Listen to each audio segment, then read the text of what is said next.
We is awake. Let's go here.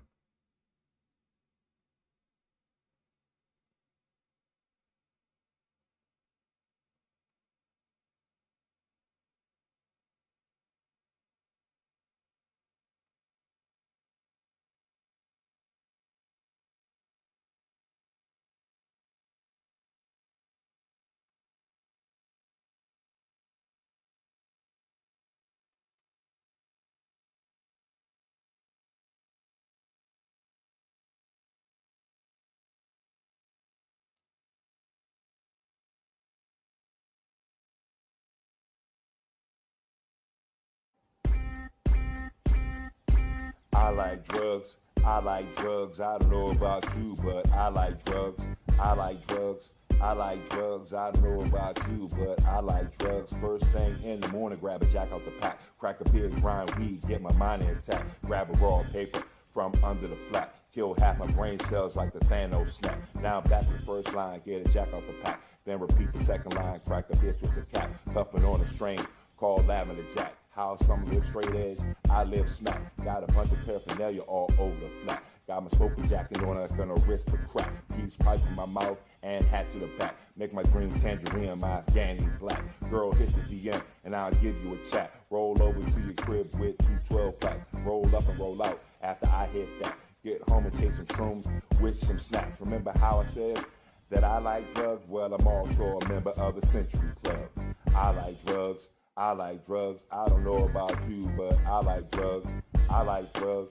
I like drugs. I don't know about you, but I like drugs.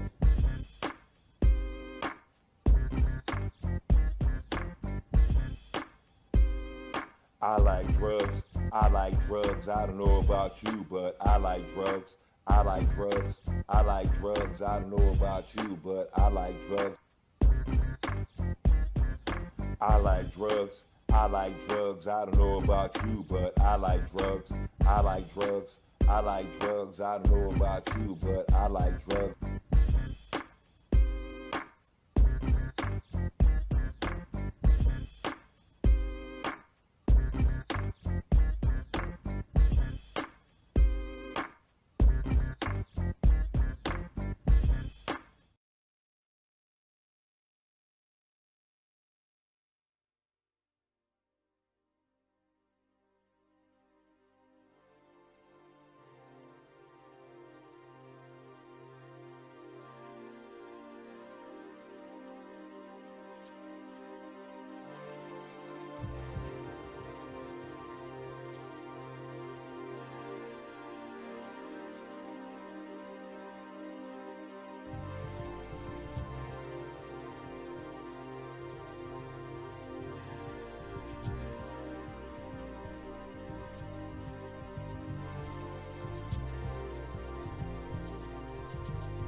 All right, y'all. It's time to do this. Oh, we got Rumble up in his Give me house. Somo.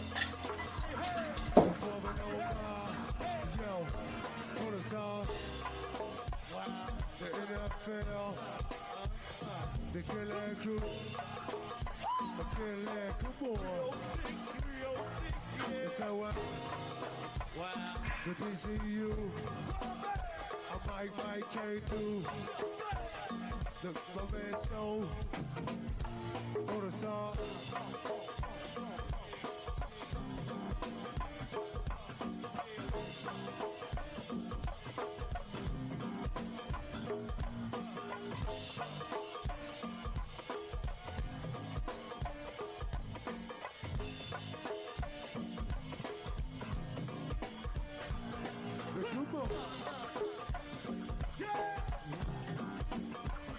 The 203 crew. Come on, chillin. Turn the party out, bro. The East End crew. I'm with my Fairfax crew. I love it when a plan comes together. Cheers.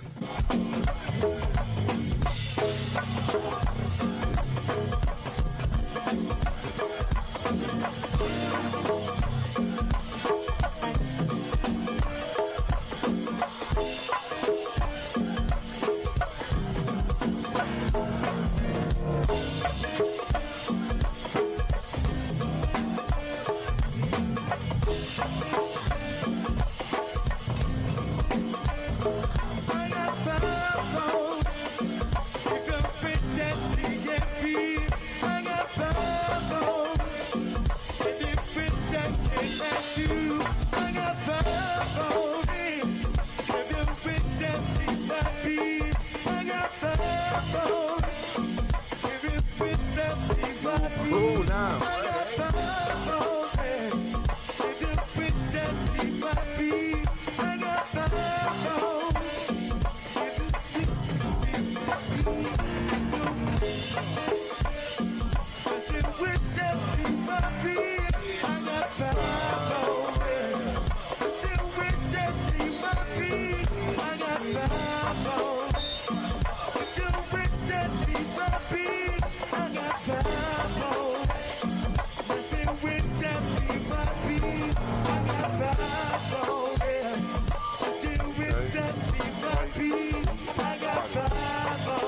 Feel like something.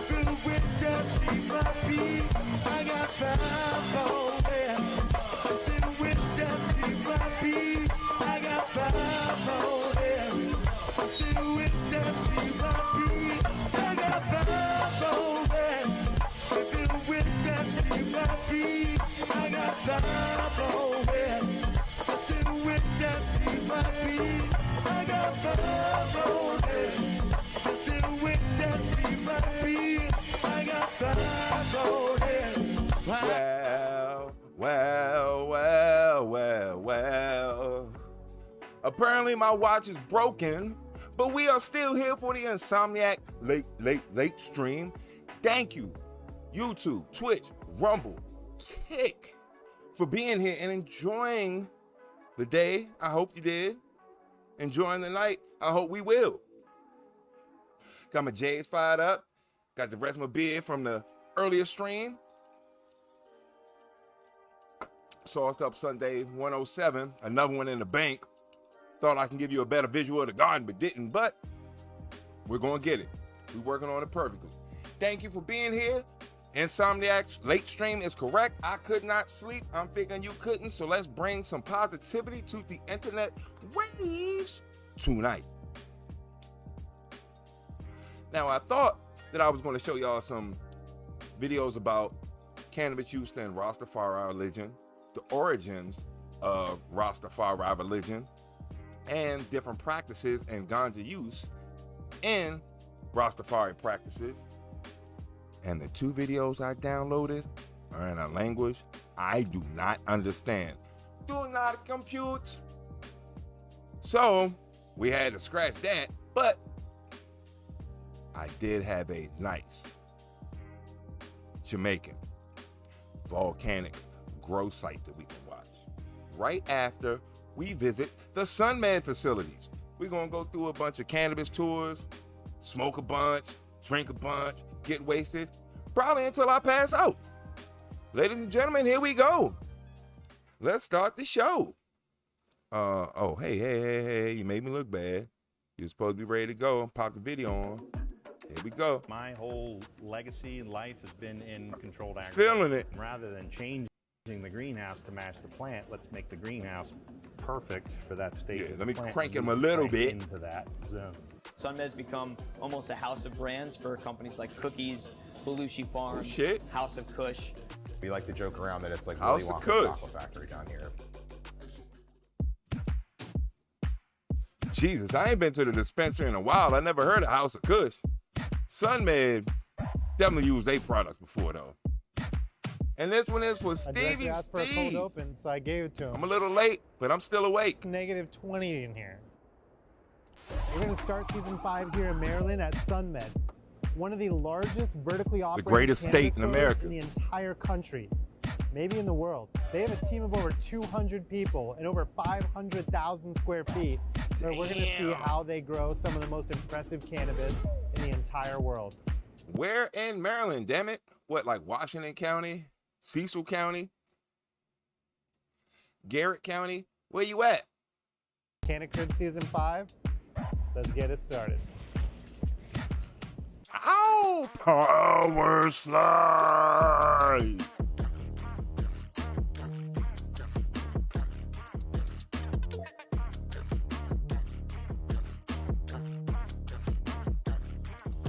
Jake, first off, this place is immense. I mean, how big is this place that we're in right now? So the campus is about 500,000 square foot buildings. That's including our processing facility, grow greenhouse, and the grow itself That's all good. is about 300,000 square foot. How did you get to this point where you are the largest cannabis producer in the state of Maryland and probably Yes. one of the biggest in the country, if not the world? Where did you start? So my family history is all controlled agriculture in greenhouses. My Oh, shit, grandfather okay. immigrated here from Holland That's in the done. 40s after World War II, and he started Drop another one. a legacy of controlled horticulture in greenhouses, all wholesale. And then my father also followed in those footsteps, and so did I. I have another Okay. business called Tidal Creek Growers, where we grow petunias and marigolds and geraniums. When Maryland was debating legalizing medical cannabis back in 2014-15, I followed that. That was because that my long brother ago? had gotten Shit. into the cannabis scene out in Colorado. And so when the application came out, I believe it was 2015. Okay, so they were like already had knowledge into the industry already. So I guess it was easy if you can hang in Colorado. Oh, you can definitely take over small ass Maryland.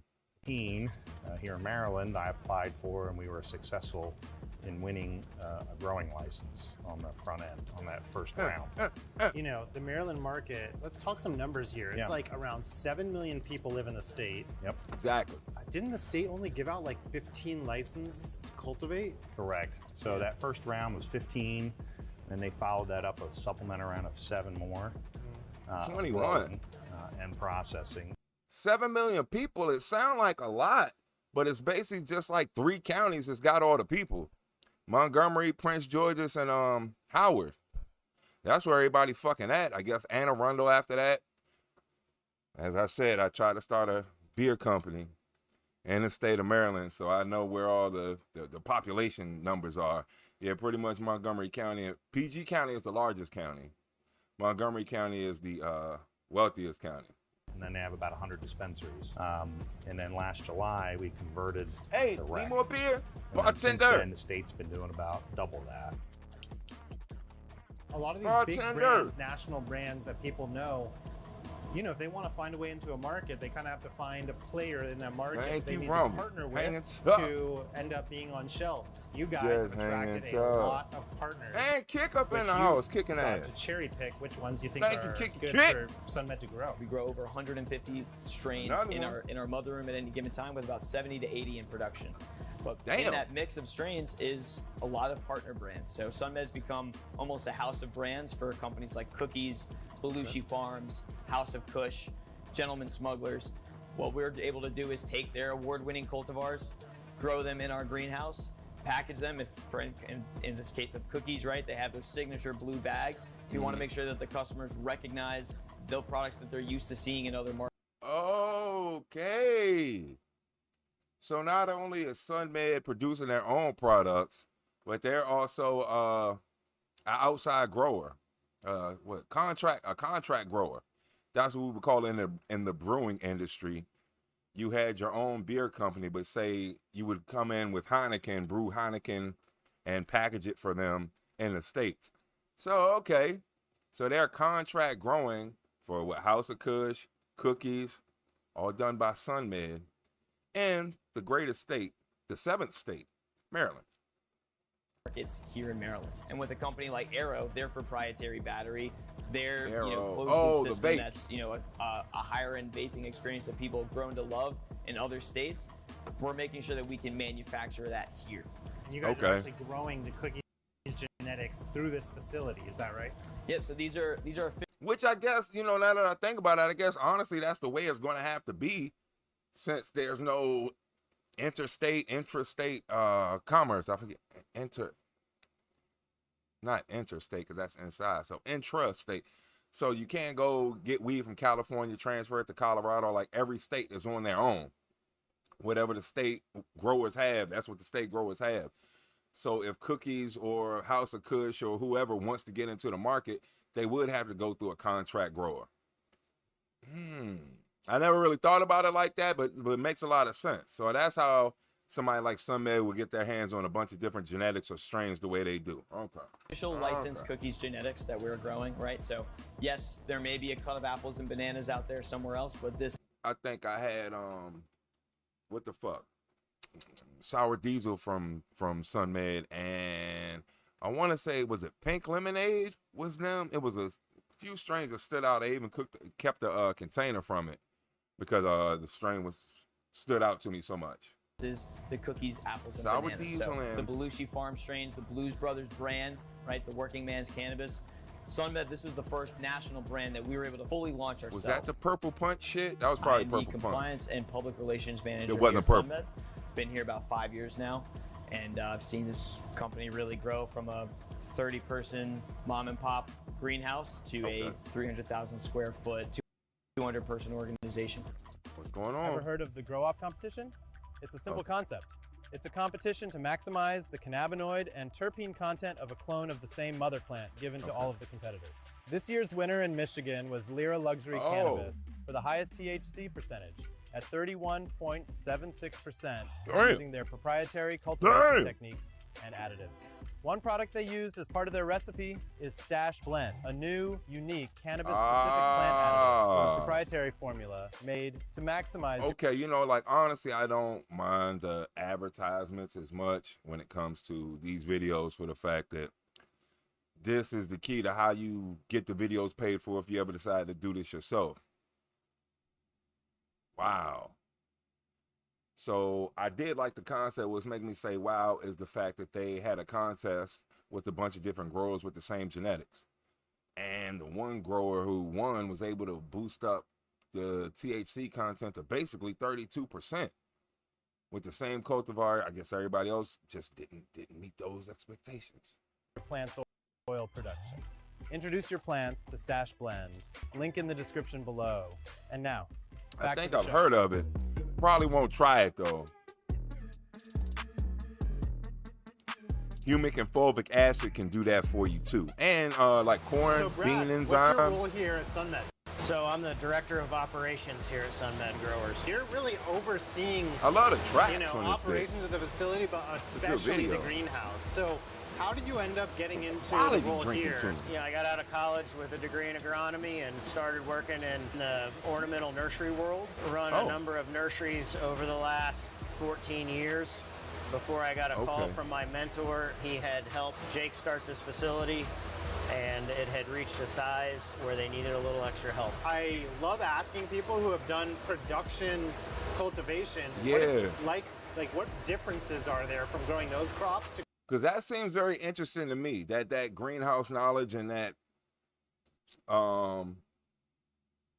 experience with keeping plants at an even grow rate, like an even canopy, and thousands of different individual plants itself. Being able to work that on a consistent level. That's somewhere I've yet to be. There's so much inconsistency with the height of my plants, when dealing with the same genetics, they're all over the place. Some's bushy, some's tall, some's small, some's purple, some's, well, you get the point. But I'm also noticing that's because of the, just where my plot is, my garden plot, is that there's plenty, the stuff that I guess is on the left side of the garden gets the most sunlight. The stuff that's on the right side of the garden gets the least, at least 4 hours less than the stuff on the left side. That seems to not only change growth rate, growth structure, possibly even color. It taking longer to warm up on the right side with colder temperatures, stay colder longer, brings out a lot of different pigments. Same genetics. Growing cannabis, even though it's a So I'm trying to get to that level where everything will just be evenly uniform, same grow rate. Boom, everything's like on a conveyor belt, on a machine type production. I go out there on Wednesday and, like, you know, spray the plants. I go out there Thursday, super crop and make sure the canopy's even. Fridays, you know, go defoliate and strip things off. You know, make it more of a system. And I don't think I can necessarily replicate that on my own without going through the ringer of the greenhouse. What, ornamental growers? Is that what he said? Ornamental gardens? The differences in cultivars really reminds me of the many different genuses of plants that I've grown in the past. We see different growth rates, which translates into different plant care practices that we implement, sensitivity to different light and feeds. There's just a lot of things to learn across the cultivars. Let's start with those mothers. Okay. I mean, what can you tell me about how you guys grow mothers, how many there are? We have about 1,500 mothers on site here. Every week, we're taking somewhere in the neighborhood of 4,000 cuttings off of those moms. We run 2 weeks in propagation. At that point in time, they get transplanted on our transplant line. We're in a cocoa mix, 70% cocoa, 15% perlite, and 15% rice hulls. Why are you guys using 15% rice hulls? Yeah, the rice hulls, I guess because that breaks down a lot faster, but they seem to be going for some super aeration. What, 80% cocoa core and 70%, 20% fucking aeration between the, what do you say, perlite, right? Perlite and rice hulls.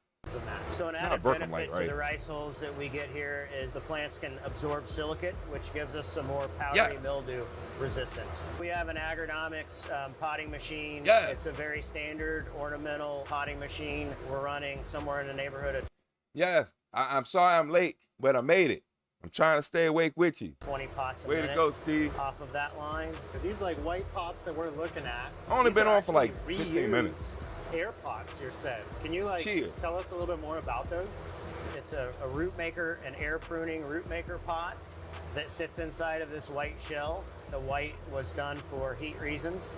It keeps the root zone a lot cooler. So How's it going? Use these pots. We have a large dishwasher, and we also steam sterilize them. We're recapturing all of our irrigation water that comes off of the plants. We are storing, treating, and then blending it back in our daily irrigation activities. We are very mindful of the Chesapeake Bay, and we want to minimize our impact as a grower. Okay. See, now I was going to say that I'm noticing that with a lot of grow facilities as well. They collect the water and reuse it. He just did a roundabout way of saying that, recycle, reuse the water, the runoff. But yeah, it is a big deal with any kind of manufacturing production with the water going back from outside of the facility. So he's at least covering that in his talk too, in managing the entire plant, not just about plants, but what do we do with every piece of it?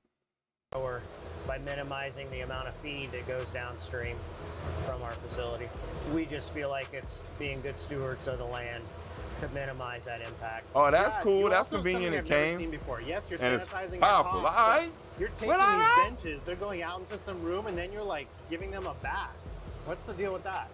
In the past, we've struggled with root aphids here at the facility. We have developed what we call a dip station.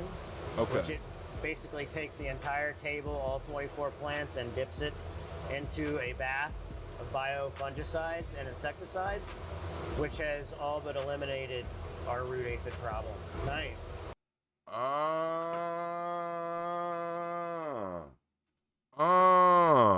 That was two fucking powerful gems that him himself has given us in this video. Okay, they give it a little antifungal dunk. Periodically, just the entire pot, the entire plant, and it helps to cut down on, what did he say? Some pests. What would happen if I jumped in that? I'm still drunk from earlier. Brad, even though you guys are a greenhouse and get the natural sunlight, I do see that you guys have LEDs throughout this flowering cycle area. Let's chat about that. We're in a partnership with Fluence Lighting. They've been with us from day one. We utilize Fluence Lighting as much as we possibly can. We have learned over time that this plant will take as much light as we can give it. There's really not a situation where we don't want more light, especially in the seasonal times like wintertime, rainy days, periods of dense fog. Well, right, this is something that I wonder. Compared to how your grow light is in your tent, aren't these lights in these facilities way far off from the plants? Or is it just me? It always looks like it's like a 20-foot ceiling and shit, and they keep the plants are like 3 feet off the ground. So I figured it'd be a little more intense, more like, I guess, the light over the pool table close. Always burning lights. I've heard, in the winter times, especially the farther north you are, you don't have lights in a greenhouse. You're usually seeing pretty big drops in the amount of cannabis that you yield. Yeah, absolutely. Especially in the wintertime around here. Okay. We would probably, I would say at least a 25% decrease in the biomass that we're getting off our plant material if we didn't have supplemental lighting. From our Vipers that you see behind me here into our new phase that we're building out right now, we're going to utilize their Raptor lighting out there. So we're really excited to see how that improves crop quality. Yeah, don't the lights seem high? With HPS lighting. And then we naturally made the progression into Fluence LED lights. They just provide a much more consistent light for the cannabis. Okay, yeah, he did mention the high pressure sodium though. For up to 10 years or more. What is that strain that just kills it every time? Tons of weight, no problems. It's like your Boy Scout. Yeah, I mean, we've got a number of strains like that. The one that stands out to me is our Snoop Dogg. It just really performs well and behaves in our greenhouse. We run through a lot of different cultivars that don't behave for one reason or another. Really nice weight, good yielder, proper size nugs. Really easy on the post-harvest side of the business. It's really it's a winner. Now, out of all of that, it doesn't seem like he actually tried the product before. But damn, he was able to ramble and he sold me on it. He sold me on that motherfucker. You are taking agricultural production processes that are not used in cannabis and then bringing them to the cannabis world. I mean, my whole... Okay, so you just said you feel that the plants need shade... hold on. I feel the plants need shady days here and there. And I would agree, I would consider that the overcasted, cloudy, or possibly even rainy days. Because, like, what made the stream suck so bad earlier was I was just sweating so violently. It was getting, like, in my eye. That's never happened to me before, where I've sweated from my head and it was, like, dripped down my face. So if I'm sweating from my head, it must be intensely hot. I don't really sweat, especially from my head. Like, I had to play like a basketball game to get hot. I was just getting cooked out there. But I was out there for like an hour bullshitting, trying to set all the cameras up. So that probably like started off the like melting of the wax. And then I just couldn't put the fire out once the stream got started. But because of where my garden is situated, in between the garage and like the woods in the back, it's like a window of light that I have per plant for the most part. I guess the stuff towards the left, more towards the from the middle on more towards the left gets the most amount of light. But it also gets quite a bit of shade at night. So I would agree with you. I guess you need some kind of recovery. Get out of the pool Need to find some shade type stuff. Yeah, okay, makes sense. If we're trying, I think the plant replicates a lot of human behavior and a lot of human nutrition things. Not one for one, but it mimics quite a bit. So I can see that. We need a little breather out of the sun. I'm guessing the plants do too. That would be nice. Legacy in life has been in controlled agriculture. My life before cannabis was all about low-cost production. And how do you shave a quarter here and a quarter there? You do 16-8, not 18-6. And okay. You go to the Netherlands. I think I do 16-8 as well. Like this, monoculture facilities to grow African violet. Because the electric bill kicks my butt. But yeah, I agree. I think I tried 18-6 on that one autoflower, but the rest of the time I've grown indoors has been like a 16-8. They definitely need rainy days. Honestly, they do need to get beat up if you plan to breed with it. Otherwise, you end up breeding weak genetics. Okay, that makes sense. Orchids or that makes palladiums. Sense. And so when this came along and I'm going to do this is what we have to do. Okay, hence all the tests I hear people talk about in the industry when they got a good strain, like they'll overfeed or underfeed or overwater or underwater their plant just to kind of test it and see what happens, what it'll do under extreme stresses. So okay, you got to beat it up to know what you got. Here, and we want to move the tables and plants through the various zones, so that way we can set up the zones for those specific growing set points that the plant needs. It needs a different set point. Yeah, we're gonna pin that one right quick. Veg for finish, early flower, late flower, and rather than changing the greenhouse to match the plant, let's make the greenhouse perfect for that stage of the plant and move the plant into that zone. And when we started this, we designed the table first. Right? From an YouTube hanging top. Fuck yeah. We put 24 plants on the table. Oh, and it's a self-contained unit. And then everything else is designed around that table. Even as plant guys, we had to figure out what the exact way to grow plants in this facility are, right? So, yeah.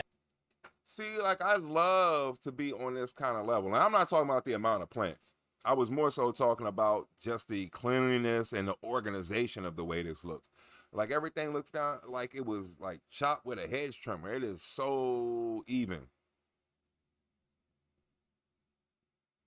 The moving trays for the plants being on wheeled carts, wheeled trays for transferability. That's kind of more so what I'm talking about. Having it on a cart. More organized, more clean, more structured. Like, I guess just being more efficient all around. But yeah, that shit still looks like it's fucking the SWAT team's gonna come down from the roof. The lights are so fucking far from the plants. I'm guessing maybe because they're so bright or emitting so much heat. That's why they have to back off of the plant so much. I guess they know what they're doing. I can't knock SunMed. It just looks different to me than what I would see out of a grow tent. Even though I know it's not a grow tent, but isn't it like not getting enough light? Or, well, hold on, wait a minute. Oh, okay. It looks like there's like a sunroof. So they're able to get some natural light in there. Okay. So let me not hate as much. Yes, our table system, our irrigation system, our lighting, confluence, all of these things can, make a great growing environment, but it's really all rooted in very sound horticultural knowledge and techniques. I mean, there's decades and decades of experience between Jake, our head grower, our general manager here, and most of our management. They come from a traditional plant agricultural background. Even 24-foot sativas, 24 weeks, 24 feet. Cannabis Consulting. So one of the big updates that we want to kind of go over and explain is the VPS cloning gel. Actually comes with this kind of new applicator tip. It's kind of like a sriracha top. It's kind of cool.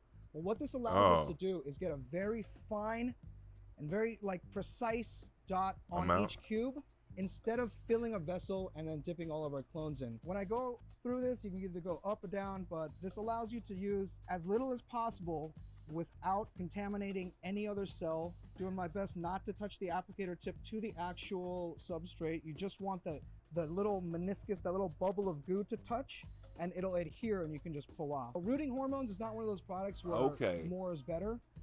In this, you're looking for a precise range. But once you go beyond that, then we start to see delirious effects. One of these bottles will generally last for this 16-ounce bottle here, generally for about 1,400 cuts. So if you're using like half a mil to a third of a milliliter, which is just a tiny half of a bubble, half of a dab, then you can stretch this out and still get the same, if not better, rooting results than a lot of the other gels out there. Okay, that is very, very, very fucking interesting. I like that applicator as well. The Sriracha style bottle, the little like what bedhead squirt out bottle. I appreciate that as well. But I'm guessing you could do about the same thing with the aloe vera water, aloe vera gel, however you want to the consistency you make. But with just peeling off the aloe vera, I'm sure you could do the same thing and be able to squirt little gel or chunks out into whatever you want to use as your growing medium and propagate the same way and save yourself a few bucks.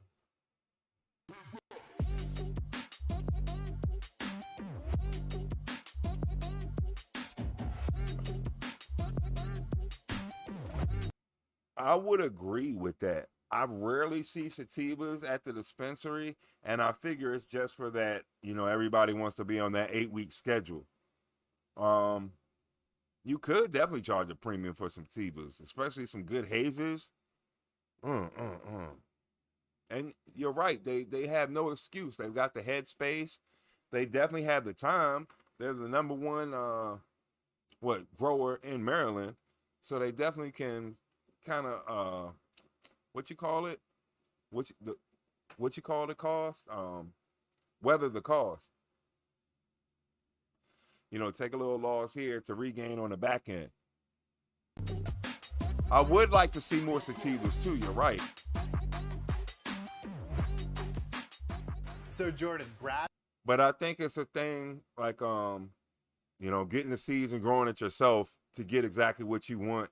Those 20-week sativas, tall sativas, wild sativas.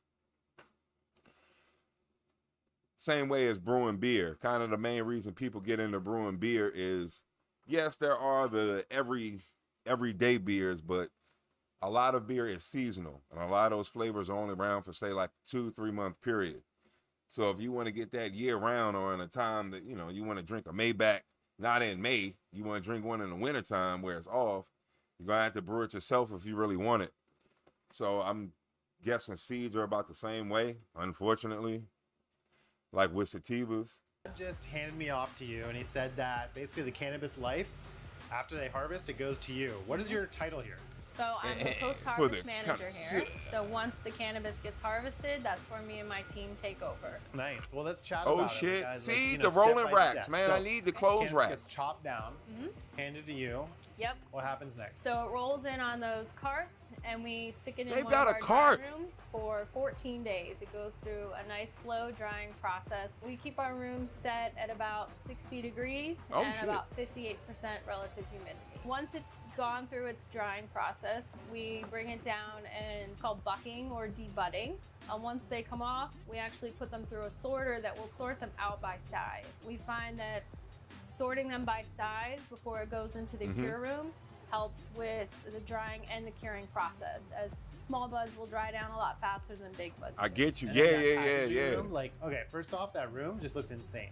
There's so many machines and things going on. I feel like it's just like, fuck yeah. Edward Scissorhands, he's like chopping the hair and just cannabis is They fly. got the fucking $20,000 and the $50,000 tumble grinder in the back. Plus they got hand trimmers going. Damn. Yeah. It kind of reminds me of that. How much you guys cranking out of here? The pre-roll machines can make about 12,000 joints a day, so that equates to about 6,000 tubes. We're probably cranking out about 3,500 to 4,000 eighths every day through that line. Damn. And then about 2,000 to 2,500 quarters, and then 1 to 2,000, depending on the size, ounces and half ounces. Damn. It's a lot. It's a lot. We're definitely on board with eco-friendly packaging. It's been a trend in the cannabis industry in Maryland since it started. There is, a lot of alternatives that are cost effective, that are plastic, but you're just adding more plastic to already into the environment that you don't really need. One of the ways that we've hopped on board is partnering up with Stephen Gould to provide us with our pre-roll tubes and then our bags for our ounces and half-ounce flour. They're all eco-friendly material. We have two different color tubes. We have a gray tube that's made out of rice husks, and then a white tube that is made out. Okay. So they switched the packaging up since I've been fucking a dispensary customer. They had the plastic cylinders at first. Theirs was with white with black writing and like a slide top. You would have to, it would lock. So you actually have to slide this little piece of plastic to actually even be able to open a tube up. Okay, now I see they're going with the, like, I guess the Mylar bag type shit. Of bamboo. You know, working with them at SMG Gould has been very easy. Evan and Barack are that dynamic duo from Stephen Gould. Okay. You know, they provide services where they've actually set up our bags and got them pre-printed for us with our logo and all of the state required information already on the bag. When it comes to packaging, Stephen Gould is a great partner for us. Evan and Barack were able to kind of work with us to create a custom packaging that had the right child resistance, that had the right thickness, that printed in with the right font sizes. And once we get through packaging everything, you know, they're bomb. Youngin', I love the way these commercials are being set the fuck up, because it's exactly the advertiser that go along with this type of video. This is perfect. Hey, we're making this video such and such, such and such. We'll probably plug you. You want to give us some free product, or hopefully $5. Give us some money.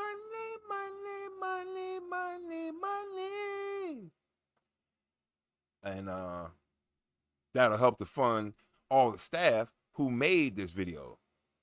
Narrating, videotaping, editing. There's I some said trim videotaping. left over, so that gets sent over to the Aim in the processing camera. lab, and they turn it into chocolates and gummies and sodas and vapes and all kinds of stuff. Oh shit. Oh, yeah, that's where we're heading next. Yeah. Now she sounds like she Thanks, Jordan. uses the products here. Yeah, she sounds like she was a user and bout it back. Here we go. Uh-oh. She's got crazy So, Michelle, eyes. what is your role here at SunMed? I oversee the quality assurance and quality control. In terms of the formulations, like, as I understand it, you guys are using different kind of like cannabis formulations as inputs to make different edibles, right? That's right. It's probably very easy to take it for granted. When you get an edible, you're like, oh yeah, they threw some cannabis in it. But there's different forms of cannabis that can go in it. And like, could you help define like those three here we different go. forms that you guys We get a little use lesson. and, like, when you would use them? That's a really good point. So the nano emulsion, when we want to do water-based products like our beverages, we would choose a nano emulsion. It's fast acting and it's Nano water-soluble. emulsion. So for Keith Colas that we produce, it's a great choice to formulate with a nano emulsion. It's not like nano distillate in the fact that we don't have to worry about it sticking to the jars when we're pouring that into our recipe and infusing it. The gummies that we have, we'll use the live resin oil. We pair that with the notes that are in the strain of live resin that we use. We're also going to see that full spectrum of cannabinoids with a live resin gummy versus, let's say, a distillate gummy.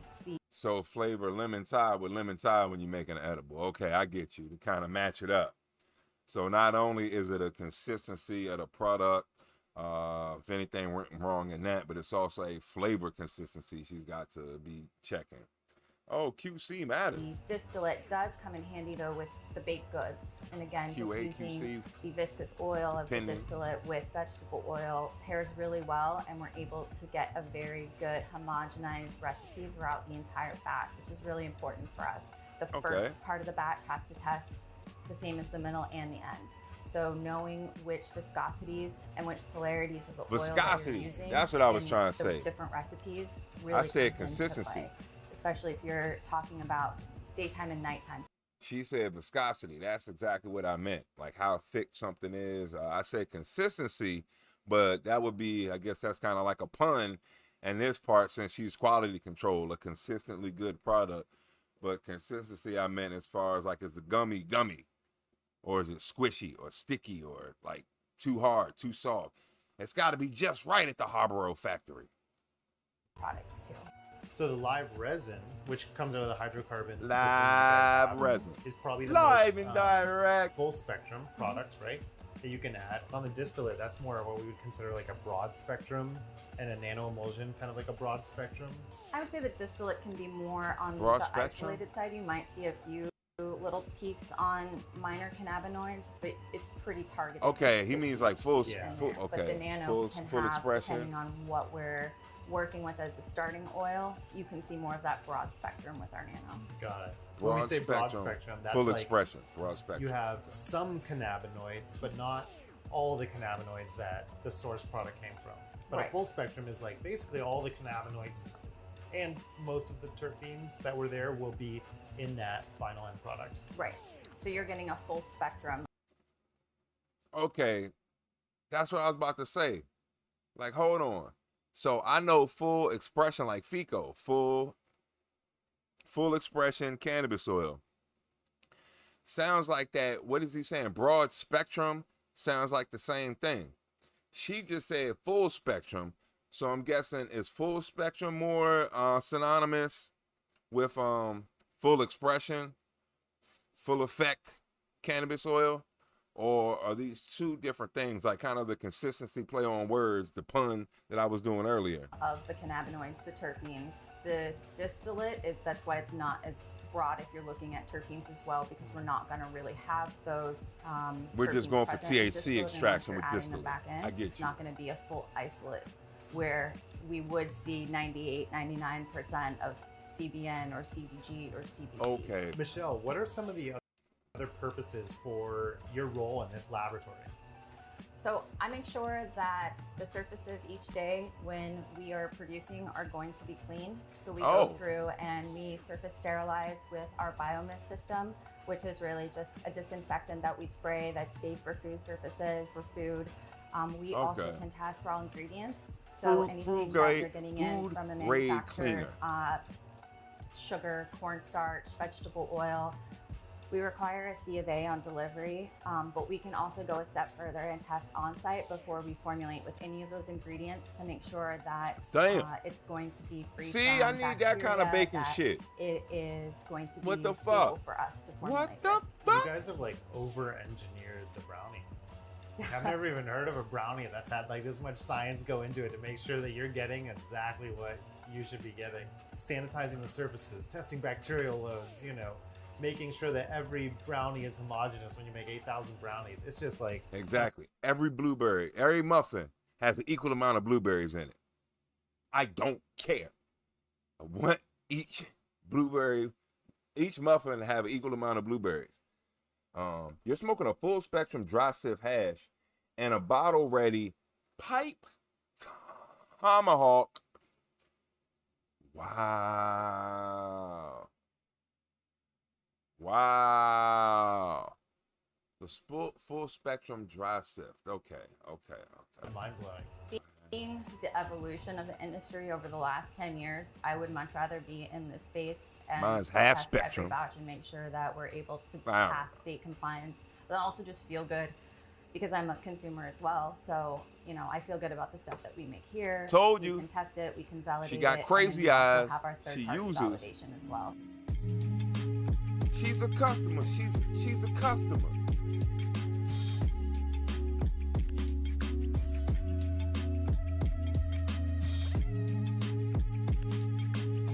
Okay. Drew, my man. So what is your role here at Summit? So I am the division manager for everything processing at Summit. I'm looking around this place and it is, first off, it's obviously a new build. Yeah. You look at all the equipment here. This is like all the fanciest like Okay, hold extraction on. processing equipment you could probably buy. Yeah. I mean, Oh, wait a how minute. much Wait a does minute. this cost? No, this is I important. think it's somewhere north of 16 million. The one thing that's nice about working at Summit is that baking we don't cut corners trays. when it comes to making Baking investments. racks. The goal is for us to be a low-cost operator so that we can put out a quality product at a fair value. Investing in high-end automation is part of that, right? Because that'll set us up for years to come. Paxium is one of those suppliers. So Drew, let's actually talk about some of the different things that are coming out of this facility. Yeah. So You have a 25,000 square foot facility. How many employees are working under you? 45 employees. 45. And what are they creating? So it all starts with extraction, right? We're doing hydrocarbon extraction. They're extracting about 2,000 pounds a week in biomass between fresh frozen material and dry material. From there, we're 2,000 pounds a manufacturing week. distillate, cured resin products, live resin A products. ton we're a making week. our own nano emulsion, so that way we can do the fast-acting edibles. We can also do the beverages, and that kind of leads into the kitchen side. You know, we're doing gummies. We have 2 brands of gummies that we produce here. Our own brand, Sunnies, and then Araya, which is AeroPro. They're last year. From So there, they're we've got contract making the chocolates, gummies too, baked not goods, just growing the and then flower. we just launched Keef brand sodas, which we'll also be bringing to market our Sunny seltzers here in a couple months. And how many milligrams each can have? So currently the Keef brand sodas are 10 milligrams per 12-ounce can. We're going to start the social, it's what we're calling. What the fuck is that? Cause you look at all the equipment here. This is like all. Oh the shit! I fanciest, went like, backwards. My extraction, bad. Processing equipment. Products. We're making our own nano emulsion, so that way we can do the fast-acting edibles. We can also do. Yeah, that's what I was about. Hold on. So hold on. It's a what the fuck is the shit name in Pennsylvania? They make salsa, infused salsa water. I did a review on it. It was something 420. Then that makes me think in Middle River, Pools Island Brewing, they do contract brewing for Pomos, which is an infused beverage, a cannabis infused beverage as well. So all them shits is fucking popping. I see. Damn. I thought people like to smoke weed. Then I realized people like to eat weed. But I had no idea people wanted to drink weed. Holy fuck. The beverages, and that kind of leads into the kitchen side. You know, we're doing gummies. We have 2 brands of gummies that we produce here. Our own brand, Sunnies, and then Araya, which is AeroPro. Their edibles brand that they just launched last year. From there, we've got chocolates, baked goods, and then now I we just feel launched, better about myself. Keef brand sodas, which we'll also be bringing to market our Sunny seltzers in a couple months. And how many milligrams each can have? So currently the Keef brand sodas are 10 milligrams per 12-ounce can. We're going to start the social, it's what we're calling our Sunny seltzers. All right, boys, just want to make sure everything was on the cooling up and up. And then down the road, we'll move to 2. Thank you for being here, Kicky Kick. Feel free to use the emotes. You can put THC into a product. Same thing with Rumble. Use the emotes. Give us some perspective of the kind of. Damn, Rumble up in so the vapes house. are probably going to be our largest category. You know, luckily we were able to partner with AeroPro 3 years ago. Between them, our Summit Labs brand of vape products, and then cookies. The drinks aren't bad. The drinks are bad. Coming from someone, I guess, who would be on the side of not wanting to drink in the first place, they were refreshing as seltzer water itself, and I did like the high that they gave me, like the overall feeling. It was a body high.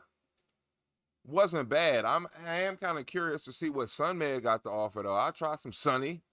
What do you got? Purple stuff. OJ, Sunny D, some Sunny. Yeah, give me the infused drink. Let me get some of that Sunny. You always imagine bong water with cannabis water. We're selling anywhere from 90 to 100,000 vapes a month currently. That is nuts. You just gave me an idea. Get a seltzer, an infused drink, use that as the bong water, and smoke weed out of it. 100,000 vapes a month. On tape. Yeah. Holy crap. Beverages are just starting to get going. It's 100,000 cans. Gummies, between the Araya brand and our own brand, we're putting about 20,000. I wanted us to see the packaging and all that shit too, for ideas. Like big, sophisticated looking equipment around here that helps you do the throughput.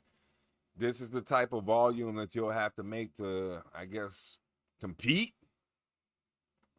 But not even about competing, but just what you can do yourself. When you grow, these are the different avenues you can go down with your trim. Your overall growth could be devoted to this. I'm more of a get flower first and everything happens after that. Everything else happens later. But it's more so going to go into a butter or RSO oil. Matter of fact, that's why I stopped smoking. I was going to dip some of the full expression cannabis oil, RSO oil crap on the J and continue on with the video. We just talked about so give me an example of like something that, you know, really helps you guys hit those numbers. So Yeah, one you of can the smell that primary shit objectives of still. being a low-cost operator is maintaining a low head count, right? And keep your overhead low. One piece of equipment that's really helped us do that is the Apaxium Swifty Bagger, which has helped us eliminate our head count for this room by more than 70%, right? We went from a team of 8 people doing gummies all day to 3 people. Oh my being God, able it's to do the spilled on same my pen. volume of production of that 8-person crew in an 8-hour shift. And it looked green to in the 2.5 black light. hours. Stuff like that has allowed the ownership to It looked really green take in the care black of the light. current employee body. You know, we have 200 people on staff here. A little bit after rec got started and sales really started to pick up. You know, the philosophy here is that ships rise together.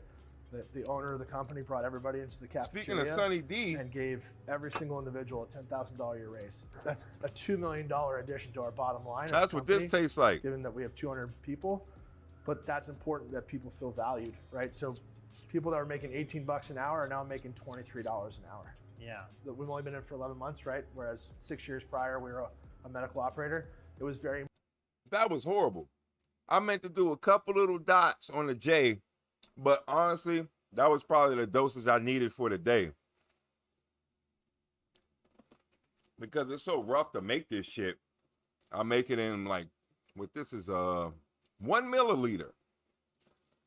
I make it in such small fucking doses and such small batches that I keep in my mind I need to conserve this shit. It's a lot of labor to go into it. But I gotta remember I need a high dose to get the medicinal benefits out of it that I want.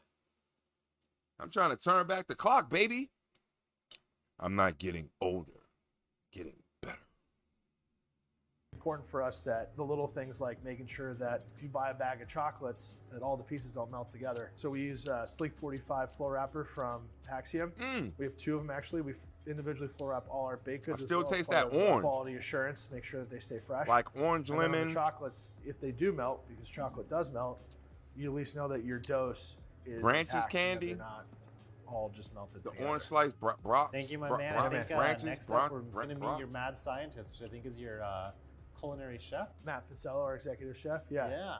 He's new to cannabis. He's only been at it a year. He comes from the culinary world. He owned his own bakery for a number of years, and the timing just kind of worked out. He was selling his bakery, and we needed an executive chef. Stars aligned, so to speak. Yeah.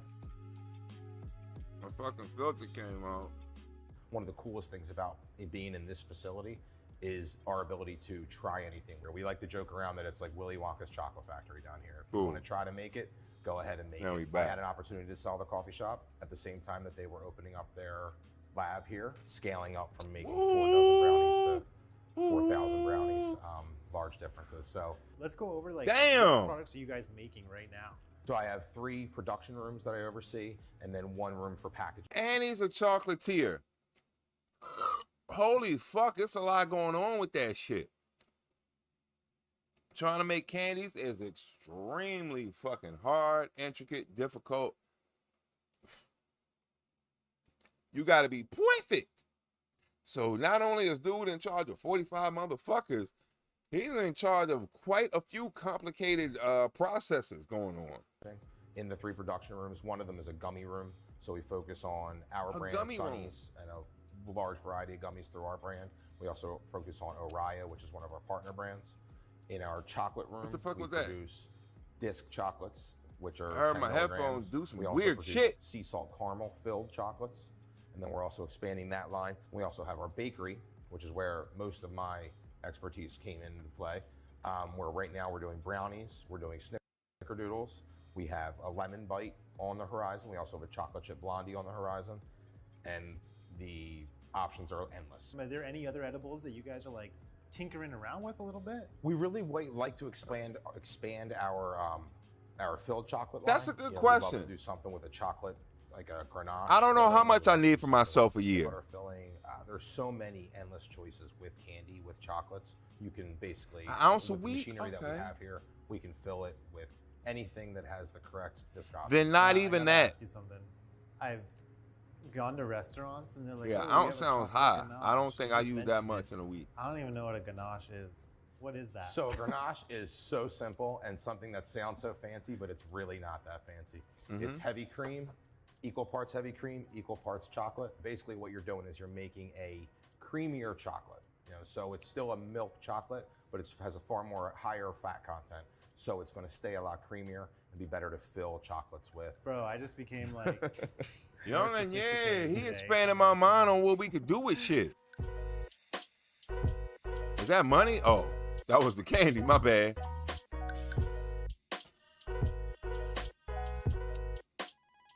You guys are already growing such a large quantity of and cannabis growing for here. other motherfuckers. Nothing here is old. Like this is literally, this facility looks brand new. Yep. All the technology in here looks like it is state of the art. That's by design. Yeah. So. How much have you guys spent at this facility? We're at the end of this year when 10 we finish million? our current phase of construction. We'll be at that $100 million mark of investment. 100 million. From day one. That is serious, serious money. We just didn't throw money at things, right? We make all of our investment decisions are made with how do we grow as much biomass and volume at low cost. All of my investments are all to reduce costs with either labor or packaging or processing or all those things. It's all how do we produce as much with as little input. So the facility is a big giant tool, right? And a tool is only as good as the person using the tool, right? The hammer and the saw can't make, a beautiful desk, right? You need a carpenter to do that.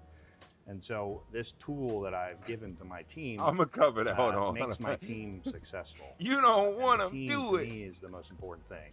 And we have about 200 team members here. There's some people that have been here from day one, which is going on 7 years now, 8 years. Okay. In business. Yeah, just cook the And tincture that down. team That's is all. Our most important asset. And they use this tool, this facility, to accomplish our goals as a company and produce high quality products at reasonable prices that people want to buy. Oh, you didn't die. So I'm here with Jake Van Wingerden, the owner. Hold on, guys. Peanut Gallery's laughing over there. I know. Killing me. So I'm here with Jake Van Wingerden, the owner of SunMed. Hey everyone, I'm here with Jake Van Wingerden, the owner. I almost said CEO. Hold on. Jake Van Wingerden. That was funny. But that was impressive. Not only the amount of volume they were doing, but just how many ideas that video reaped as far as advertisers, the direction you can go in to help back making a video like this yourself, but also the different edible ideas and how many different strains they were growing, the amount of space they had. They could also contract grow for other brands such as Cookies. They had a whole edible room where they're making edibles, drinks for not only themselves in-house, but other companies. So I do understand $100 million sounds like a lot. And ooh, it is. But they never asked the question, how much do you bring in per year? Which, if it's like $10 million a year, oh, well, shit, within 10 years, all that shit is paid for. And I'm sure it's probably more than that if he's able to contract for all these other people. Package it, so on and so forth. It's like a one-stop shop in there. So I'm sure he's doing quite fine, even though the $100 million price tag. But he also, the key words I noticed were, as of this year, meaning it was a slow process to get there.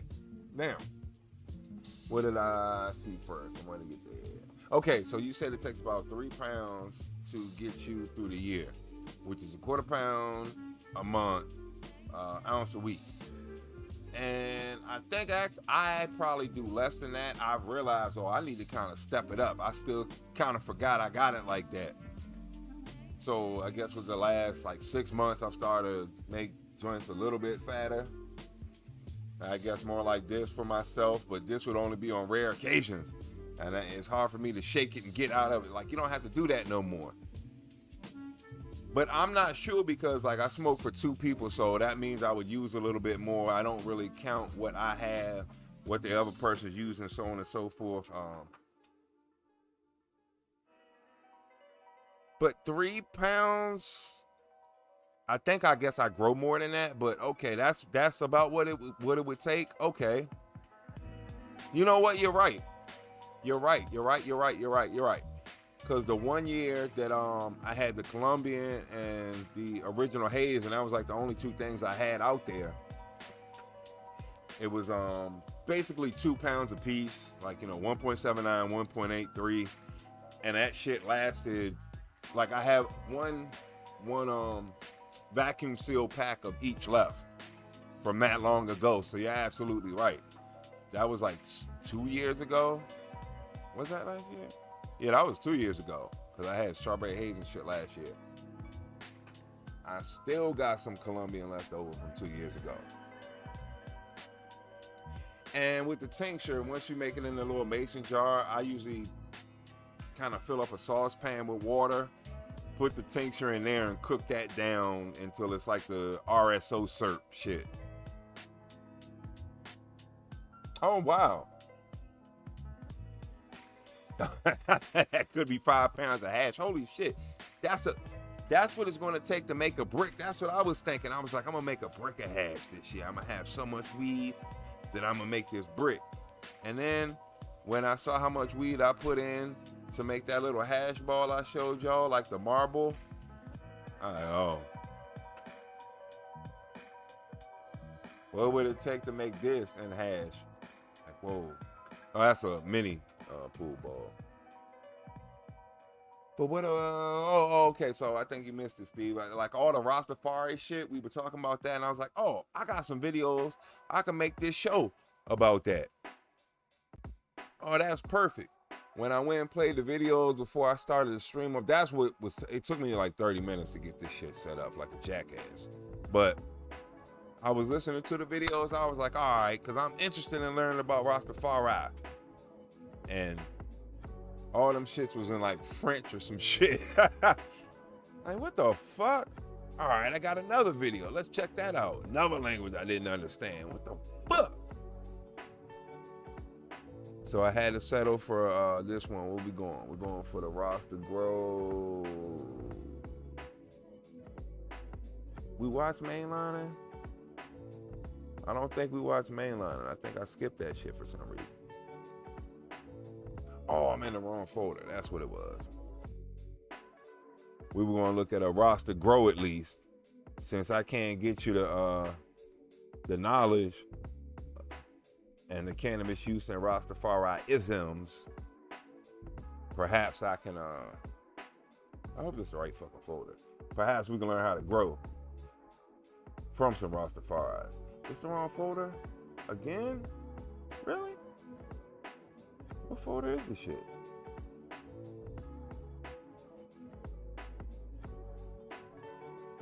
This, okay, my bad.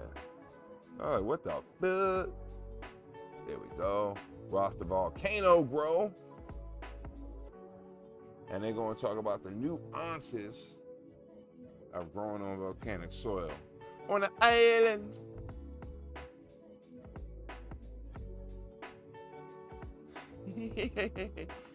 Now I'll probably say I think it's about a half ounce. I guess maybe now it might be like 3/4 of an ounce a week, but that's good to know. I never tried to do the math on it. Once I saw it was a lot of weed and I didn't have to worry no more, go to the dispensary, I ain't care. Stop counting. Don't look a gift horse in the mouth. Just go with it. But we're gonna look at another grow, and this one's off of a volcano. Grow volcano. Yeah, that rhymed. All right, just making sure. Welcome to St. Vincent, guys. We've taken the pheno hunt deep into the Caribbean this time. Oh, I thought we was at Jamaica. Whatever you've given them, man. I'm a ganja boy. Just you know what I mean? I love ganja. We're here to check in on some equatorial sativas growing out underneath the sun. And we're going to be looking at some local farmers who have been growing some of our genetics over the past 3 years. Jelly, it smells like hella jelly. Ooh, they're starting to smell like squirt. Tropical squirt. Banana mango down here in St. Vincent. Weed? 20 years ago, the only thing you were seeing was bananas. We can't do it out. When that industry really started to crash, ganja saved the local economy. In the house. I love seeing purple in the tropic. Traditional farms, Sacramento farms, licensed facilities. The cherry paloma for dry sip. We have a very rare soil that occupies just 0.74% of the Earth's crust. It's the perfect idea. It ain't easy doing it with sativas. In 2018, cannabis was legalized You're right. here and brought the traditional farmers and gave them an amnesty. Well, we started in the mountain. We used to go and occupy land and things. It was acres upon acres, you know. When I look Yeah, I do have to keep that in mind. It was like a traffic jam. The boat is coming in and going out. That really struck me. Oh, that audio fucked me up. That took a boat to do a drop off. Oh, and Shishkaberry as well. So you got two.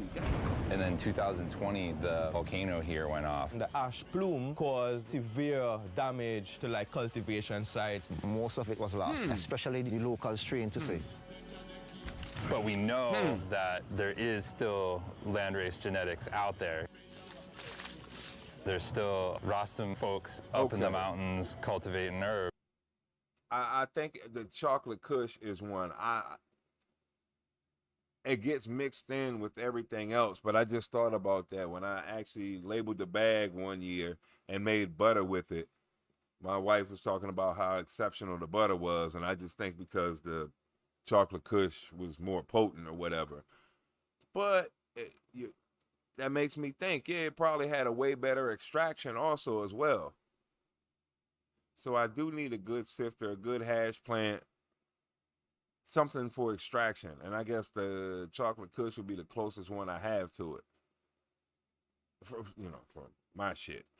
But yeah, I can get better. You're absolutely right. And with them, hopefully, we're going to be able to find what's left.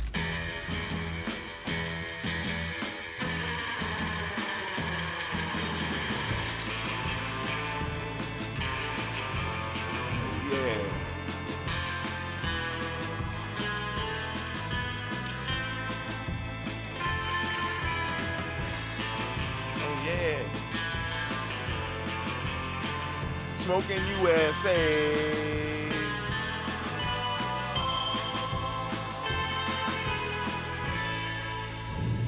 Smoking USA.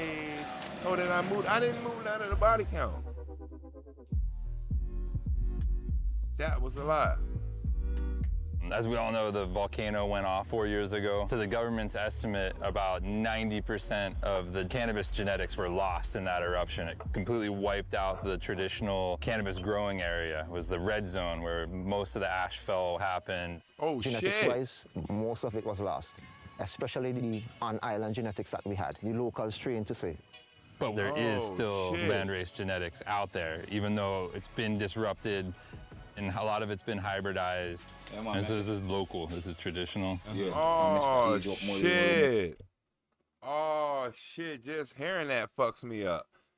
I mean, I guess not. I'm not even smoking this shit, but it just breaks my heart to hear that story. I was thinking that. I was like, hold on, there's a skunk out there, but I ain't going to say nothing because, like, what if I made butter out of it and shit, right? It's like dirty sock, rotten egg. Yeah, I don't think I want to eat your brownies, dude. That was the first thing I thought about why I didn't bring it up. Because I didn't want to laugh. Now I did laugh. Fuck, I defeated my own purpose. Them call the Danine the lambs, bro. St. Vincent being one of the original producer countries, they definitely have some really unique landrace cultivars. But it looks like it would from like Jamaica, from Colombia, like Santa Marta Gold, Punta Roja, Lamb's Bread, Goat Shit, Goshang. All those notorious strains were probably came here being a sort of epicenter, and then the landrace to naturalized. Naturalized. Yeah. I just can remember that Vinci weed having a very pronounced flavor. Oh, I see, like green mango skin, and it looked like it had like a pronounced red pistols, you know, and like I need to get my hands on that red pistol strain, you know. Heard it called Vinci Gold. See, I like this video already. That's exactly what I was thinking about. And he said, oh, it had a mango flavor as well. So besides just the red pistols, add a mango taste, so it was kind of worth it more than just appearance-wise, flavor-wise also. But yeah, I need those red hairs, man. So now we're on the hunt for Vinci Gold. And in reality, we have no idea where we're going. Vinci Gold. We have a good idea about how we're probably gonna get there. Luckily, we have great connections thanks to the good doctor here. We're going up to the hills to link the Rasta men. We are very hopeful that we're gonna get our hands on something unique. Not through bubble bag.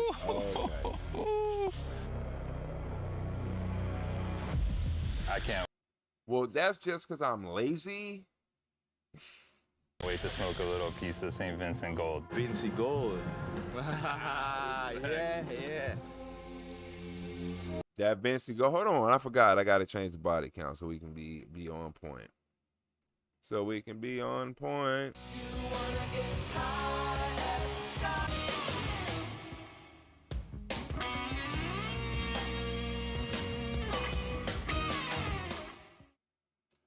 Right? Yes. Okay. No, it didn't do it. You son of a punk. We're not watching that again. Yes, okay, boom. Everything's accurate. Everything is at one with the universe. We're good. Carry on. All is well with the universe.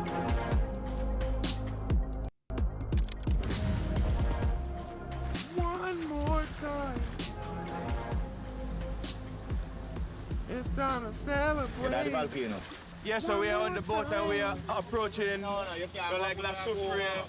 Volcano is right behind us here, and you can start to see the ganja farmers with their huts in the hills. People here we fast spanning trimming. Yeah? Yeah. Okay. How many pounds a day? Well, we might know, calculate by pounds, but we might do by tree. How many trees per day? Clean more than 20 trees per day. 20 trees per day? Yeah, man, with the scissors. Yeah, man. That's fast. Real fast. Over the years, some of the traditional strains that we had became very susceptible to the volcanic eruptions, but Dr. Emmanuel has done an excellent job in ensuring that we They sure making it seem serious. I don't know. We actually donated 10,000. I don't know how sincere this is or how much they're hyping it up for a movie, like trying to like add the what you call it, scarcity, like a episode of Strain Hunters or whatever. But yeah, I hope that they're able to, I guess, retrieve at least half of what they had. Shit, that sounds tough. Fucking super tough. Jesus. Feminized seeds or 5 different cultivars, and these seeds were handed over. What if like a volcano went through and terrorized, like what you call this shit? Emerald Triangle. Like where all the wild weed grows in California, the counties of Mendocino, Trinity, and Humboldt. Or if a volcano just fucked up 90% of those genetics. Like, holy fuck. I can only imagine. So my heart goes out to the government of St. Vincent. The traditional cultivators were seriously affected. Still have inches of ash 4 years after. The distribution of seedlings really helped them to get back onto their feet. Good shot. And it did put a smile on a lot of people's faces. That's it. Yeah, man. Carry on. Respect. What are you growing? Really saw these algae after the fruits now. Yeah, top quality. That one came kind of popular here to the sour diesel and algae. Makes sense. Yeah, sour diesel. Because when I actually bred it, I wasn't really sure how it was, so I came here and I gave a couple farmers some like beans and things, they smell real loud. Yeah, man. Okay. Yeah. What's me now? We just landed on the beach here and taking a little smoke break. It's got some local herb. Okay. And when you're in the tropics, sometimes the herb is so moist it takes forever to break up. So you need a little pair of scissors to help you out. You can see how chewy it is. Kind of more like squishes than actually breaks up. Sticky weed. Whoop. What do you call this? We're about to have a little bonfire and West shit. Indian almond, you know? It tastes like, just fresh, light almond flavor. Like a little bit like almond milk, but in a nut form. West Indian almond is the best almond. Oh man, what a nice fucking little treat there, man. What an experience.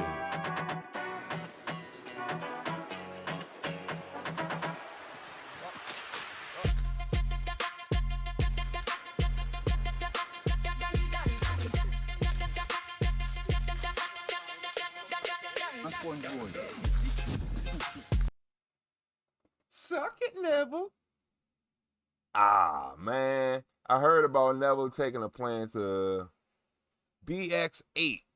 I'm going to whoop his ass with a BX10.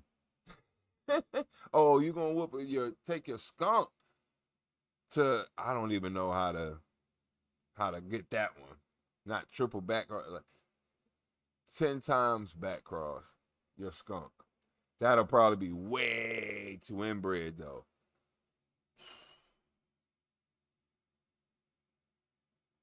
Perhaps if you can go back to a mother plant to spruce it up or whatever in between the back crossing, well, I guess that is back crossing. Go forward a generation and then back cross it again. Hold on, I guess that's the same thing. How the fuck do you do it? I'm trying not to make you introduce a different variety which people use to boost up their plant, but it starts to pheno hunt all over again, which I think would be pointless at the point you at. I'm way too drunk for this one. I'm too drunk to taste this chicken. I had to say this for later. So I have no idea where we're going. I have to rethink about this question. Deep in the jungle now in St. Vincent. Came from a boat, and now we're trekking through up the hill to the next spot. This is crazy.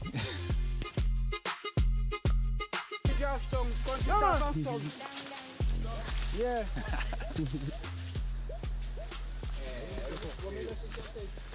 All right, I see it. We're about to walk in.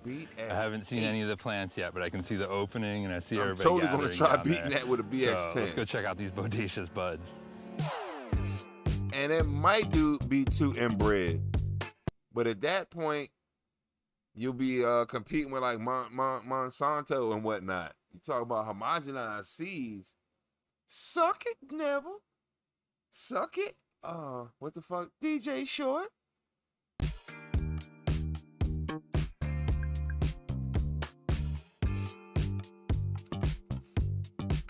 I'm glad you like that. It went from Ross to the workout real quick, didn't it? Now it's your cool down. You can still do it. We're still in here. 30 seconds. And 1, 2, 3. So these are the hybrid. This is pure old school weed. What the? Yeah, a little bit of seed. Because how long have you been saving seeds for? About 3 to 4 years when I apply them now. Okay, from the same group? I was about to say, no. Beat me to it. Because when I apply this for right now. Oh, okay. I change them here for the cover now. Planting different. Cool, so you're out here breeding just like we are in California. Yeah, or something like that. Just using the local genetics mixed in with whatever flavor of the day comes through, whatever hype. Whatever flavor of the day, yeah. That's cool, man. So, one little baby seed. Could be the original lamb's bread genetic. Tastes like green pine nuts. So walking through the field, we just found a really good example of a phenotypic difference in septoria resistance, which is a major concern down in the Caribbean. Shit. Like the sativa, almost no septoria at all. Higher up on the plant, and then this more indica dominant pheno with the wider leaves it's suffering from septoria hard. It actually might not make it the whole way through flower. When you start to see the septoria kind of like reach into the inside of the plant, that's when you know things are bad. When you look at equatorial plants, they tend to have a lighter green hue and they tend to have much skinnier leaves. So at the leaf area index compared to a more indica plant that has been selected for temperate cultivation with broader leaves, darker green. These plants would have a much larger surface area for, you know, pests and fungi to actually colonize, just like we are seeing here in terms of the leaf spot septoria, which is a fungal pathogen. But so it's why it's so important to grow the right strains in the right climate. This is what. Okay, got a little lesson there. Got a nice little lesson there, and I didn't even consider that in breeding. I'm thinking about structure, I'm thinking about color, I'm thinking about flavor. Not until right now am I like, oh, maybe I need to worry about like mold and fungi prevention. Like that resistance is probably pretty important. Whenever I see that on a list, like, oh, that means something, fool. And I never thought about it like that. I was just thinking, you know, disease. You know, it's just whatever plant's acceptable to it. But he brings up a good point. With the indica broader leaves, there's more surface area to attach to. Closer, not as easy to aerate it off. It's trying to be close in to hold in moisture and heat. Sativas spread out, so it allows, I guess, the wind to dry things out, keep areas less moist so mildew can't grow there. Mold and fungi can't grow as well. Never thought about it like that. But he's culling his due to septoria as well. That's funny. Yeah. Those Indians are spotless. That's crazy though. That came up again. So man, like now we're dealing with what? Like hop latent virus, HLV. We're dealing with septoria, borealis. So it's a borealis. Hold on, no. Borealis. Yeah, I think it's borealis. Powdery mildew. That's a lot of shit going on now. Came out of La Souffleur. This is the ash. It's like this deep here, compacted, and then the ganja's crushing it, and the ganja's planted in pure volcanic ash. These are just pure ash, just pure ash. But there was 8 inches of ash that rained down on the entire island. Once you have weed was buzzing in the field, that's a wrap. The whole weed just turned white because the ash just covered it. No matter how you beat or try to get it out, it wouldn't come out. What saved me was the trees them was like this. Okay. It never started buzzing. Yeah, it wasn't buzzing. But we know previous years when the I never thought about that. He's right. Holy shit. Barbados or St. Lucia, they would have a bumper crop for agriculture. So a lot of effort has been done to get the ash. You label the elderly skunk card moderate difficult. Soil and everything. Okay. So we expect, and that what's been happening with really, good quality yields and so. Yeah, the ash actually helped you. Exactly. Yeah, that's what it yeah. Moderate difficulty. Soil is yes. Also is a part of the nutrition for the plant. Soil definitely have a. You just gave me a great idea to blackmail your ass. I'm gonna grab some of the skunk triple back cross. Well, we're smoking and test it out. Oh, I'm dying. I need to go to the hospital. It's a skunk that did it. I can feel it killing my cells one by one. No, I'm just kidding. What did you take, sir? It was Steve. A role to play in the quality of the cannabis that we produce. When the rain come, it's like rain, I'm gonna make the grass come back up. Okay. So yeah, it just shows how fertile it is that everything just grows right through it. Need the X's on my eyes. Nature really knows how to take care of itself, huh? It's the cycle of life. He's gonna kill the male. Oh, I said that out loud, whoops. All my days. Some hermaphrodism. You can see actually some pollen coming out. So I mean, old school landrace weed was naturally like cannabis, like in its more wild state. Well, we'll kind of generally revert back to being intersex because that's what. And so, okay, it goes through the entire plant. I didn't even think about it like that as well. That was very interesting to note. So, okay, mold, and fungi resistant, mold pest resistance. Okay. Makes sense. It's a more perfect flower as far as being able to. I gotta the plant look at can mine, pollinate test mine a little itself, make better. it seed for the next year. So in this case, this weed's been kept for a long time. But to the farmers, that's a guarantee for seed for the next harvest.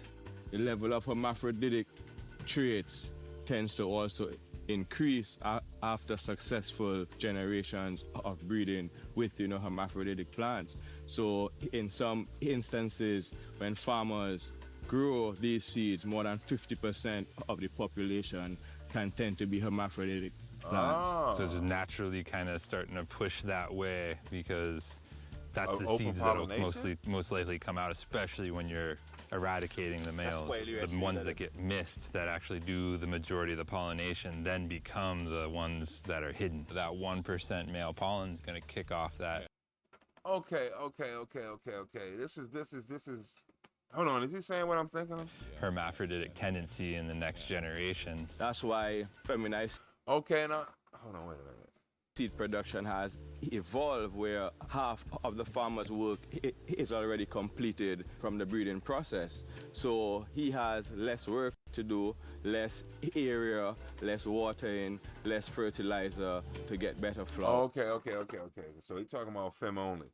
Well, I was gonna say, from what I've noticed is that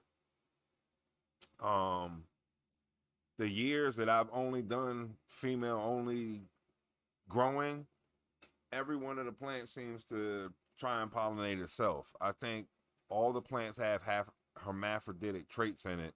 It's just a matter of the environment pulling it out, a stress allowing it to pull out, and I guess not having a male, but still wanting to live on to the next generation, have a new life.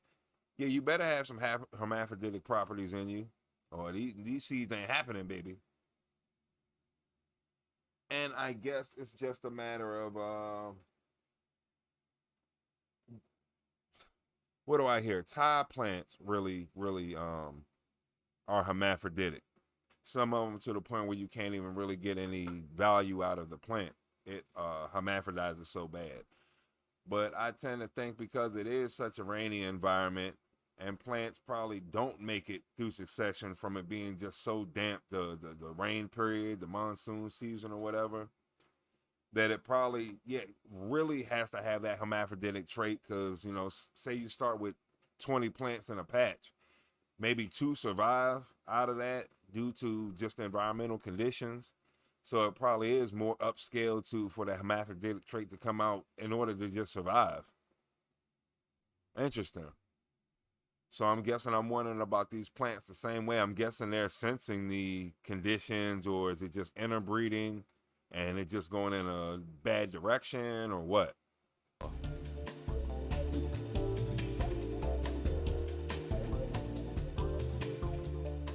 Oh, yeah. Okay. So he's the one that got the double back cross. I would like to see, what he thinks of both. Yeah, what nuances he can get out of both. It is good to hear from someone else. Like, yeah, I'm curious. This is local. This is traditional. Yeah. So this could be some like old school Santa Marta Gold. Could be some Punta Roja, some old school Colombian. Yeah. So the seeds come from the crop before. Yeah. Most fellas, that how them just plant. Like them go, when them cut the seeds, them get them go come and plant back the seeds. Keep planting back the seeds. Do you have a name for this strain? Really? Local weed. It's that old school sativa. It's like that espresso weed is what I call it. Straight up. Smoke it. Is that what happens? Well, possibly can they I guess get more seeds? And oh no, you're right. Because once you go kush, there's no getting it out. There's no way, no matter what you do, it's not going to come back to pure sativa. At very best, what you're going to get like 95% sativa, but you'll never get it back to pure. Oh, fuck. That does suck. This whole situation sucks. Man, I didn't know that. So we're actually finding it. We're finding some some local Vinci old school weed. Like this could be related to Okay, it Punta is Roja, upbeat a it little could be bit. related to Santa Marta Gold. You can see sativa dominant bud characteristics. Looks like it's actually pretty finished. I'm seeing a lot of milky Santa Marta trichromes, a lot of some amber stuff. Just always surprising. You never, you know, with sativas, you never see a finished sativa in the United States. So like this being a finished sativa, whew. And then this more. Did you just hear that? Let me go back a frame just so we can hear this again. Looks like it's actually pretty finished. I'm seeing a lot of milky trichromes, a lot of some amber stuff. Just always surprising. You never, you know, with sativas, you never see a finished sativa in the United States. So like this. I have. I know I have. I know some other people I know have too. Where you from, dude?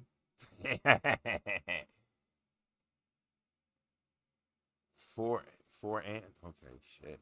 Being a finished I don't sativa. know Whew. And then this more I don't know like that one symbol. traditional Sorry. looking pheno, still. Is that mad frosty for as- Asian? Like every calyx is coated. So the first time I ever met Michelle, he showed me this thing that he had created, because this is an invention onto you, man. Right. So, do you have a name for it? Strike Mike. Strike Mike. You can see the sativa genes in it based on number of systolic trichomes compared to the stalk bulbous trichomes. That's like an equatorial trait for like sativas. Good. But it looks good. All right, so let's test some of this. You gotta test one of these nice chunky ones. Want a little bit more than that. Okay. Oh shit. Got it up in the grinder. What are some of the old school names that you remember from? Skunks, you know? Yeah, these skunks. Been coming after. Rusty. Yeah. Like, we run the market after time. Doc, how do you think it's gonna test? I mean, I didn't even think of Acapulco Gold. I was thinking of haze only. I forgot it was other shit. THC, you know? So Let this 12-foot sativa finish it. 14.03. So you could subtract 4 from the moisture and add that to the THC. Man, I'm smoking Acapulco Gold right now. Calibration. So you'd technically be, This if you New got York. it drier, you could have it up to 21%. New York THC. City. Surprisingly, the terpenes is like 1.1%, you know, for total terpenes, and that's quite impressive for this type of post-harvest based on hot drying and the integrity of the actual trichomes are still being maintained.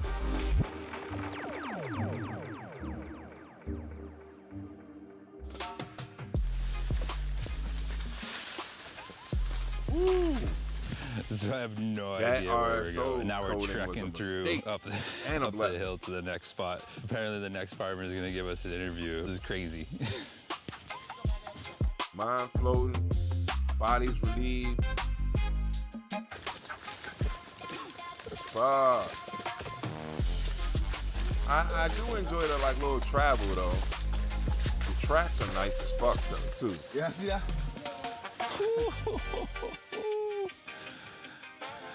Talk about a garden with a view.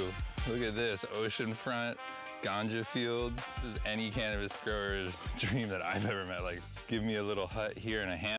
It's Ty Lo that made me think of Wimp Lo from Kung Pao. But it's Ty Lo, basically Ty and Laos. And I'm fucking set. Maybe some Starlink, but whew. Because Cambodia had some pretty decent weed too.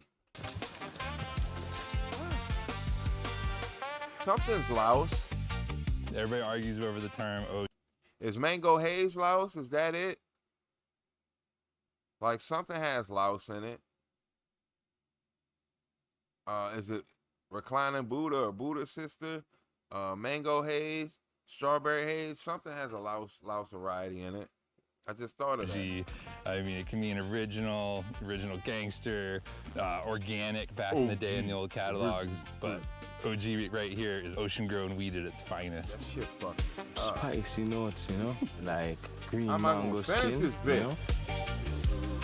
And the bud structure don't look bad at all from this. Oh, it's bigger, the plant bigger, you know? And the septoria is not taken over. And look. You know what I mean? Red hairs. Right. Oh, yeah, shit. Yeah. Dark red hairs. Red hairs. Definitely a hybrid, but it's got that dark red hair, old school look that we're going for. Closer to the source. Yeah, man, finish that. So it's not native? Kennick pointed this one out. Because it There's said a it's a handful of seeds hybrid. in here. The plant's doing really good compared to its peers. So definitely take her back and study her at the university. Oh yeah, man, thanks. Got our fancy sample collection bags here, provided by the Life Sciences Cannabis Research Group, sponsoring part of our trip. These bags are nice, man. Do you print these in Jamaica or in the States? Like that dark purple? So, you know, collecting, taking notes, Like black, phenotypes, black basically, yeah, like the I know. size of trichomes, density of trichome, trying to get appreciation for the terpene profile, particularly that like Vinci. Fingers fucking terp crossed that it has a does. distinct sort of like a black pepper sort of spicy kind of mix with a little like fruity terps like mango. Yeah, this one interesting for sure. Yeah. Okay. There are some fertilized seeds in here that we'll be bringing back to the lab. Looking forward to taking them a step further. Yeah. Okay. Is there babies in so there now? he's kind of getting what he wanted out of Good, this. look good That's now. good. This This is a still kind of positive. traditional St. Vincent style nursery. So they put the white cloth down to keep the they're just trying to keep the birds out so they don't eat them. And you can see everything's just germinating right here on the ground. So they'll go from this and then they'll be transplanted out into the field. It shows how simple it really can be. Like, you don't need lights, you don't need a ton of infrastructure, you don't even need pots. All you need is healthy soil and a little bit of local knowledge as far as just. Gotcha. Just had to process. Let me think. Okay. You're going to get a cut of that tie. Then you're going to hit it with this Indian and a Mexican. And then you'll cross those crosses. 50% Indian, 25% Mexican, 25% Thai. You gonna call it a world party? Putting the white over, keep them cool, keep the birds off of them. Growing weed can be easy. Anybody can do it. It's great. That sounds pretty good. The rusty Vinci Third terps. world. This one have, you like terpinolene dominant in this. This one smell nice, bro.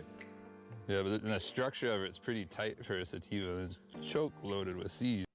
The like from what I know of all three of the individual, you know, the Thai, the Mexican, and the Indian, all them effects, if you can combine that into one, holy fuck. And then I can only imagine what the flavors is going to get out of that shit. What the hell? Shit. Like mango sour milk. Yeah. Sativa that has like all the internodal spacing is click, click, click, click, click, like tight. It looks almost like a train wreck. And it's frosty as fuck. Like Caribbean sativas. Okay. We found it. This is massive because I can reach 8 feet. Everybody was talking about how the old school genetics were lost, how 90% of them have been wiped out by the volcano. But is this the original lamb's bread right here?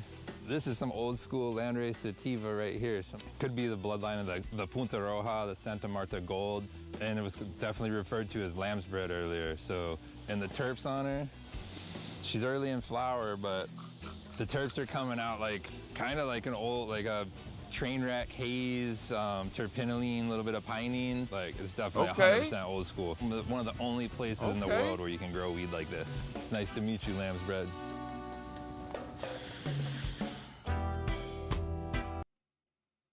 Now I've had lamb's bread before. I forgot what dispensary actually grew the lamb's bread though, unfortunately.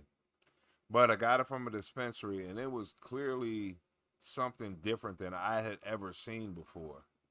It was extremely just like fluff weed. And it was so many hairs on it.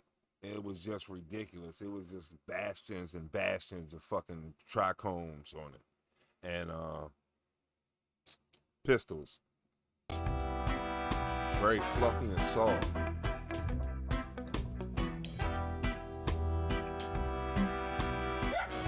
Oh, a sativa polyhybrid. yeah. That actually But that's just a piece of cake. How long have you? Can it get me the psychedelic effects? Like, that's what I'm really, really looking for. Like, I keep hearing that in the past, like with the hazes and all of that. Like, it's almost psychedelic. Like, that sounds like it can kind of get you there. That sounds like a very interesting breeding project that you're thinking about. Being a farmer then. I could say about 20 years. Indian, Mexican, and Thai. Since the government come from a big bush, we come and set up here. And how have you seen things progress? Well, I could say things are good for them. Once you got eat. All that space. You guys. Yeah, that's a lot of blessing. We had a fee if structure only. To obtain a license here in St. Lucie Grandees for any type of investor. Well, we didn't process got any license. We actually get. Oh, but they licensed. I didn't know that. I thought it was just free, legal, no problems. I'm cutting down. Like, I'm cutting my plot down to, 6 plants a year. I should be happy with that. Don't, overdo it. As you were saying earlier, like, 3 pounds a year is good. That's no problem, especially with 6 plants. That's, actually not doing anything, and they'll still reap that. So, yeah, no need to be greedy. I was just experimenting. I was just joshing this year, but all that space. Like, man, I'd love to. Actually, no, I don't, because I know what it really entails. You got to harvest that shit. So this is like the path to getting legal. Yeah. We don't understand when FEMA and violation really come together as it. Okay. So this is like the transition period.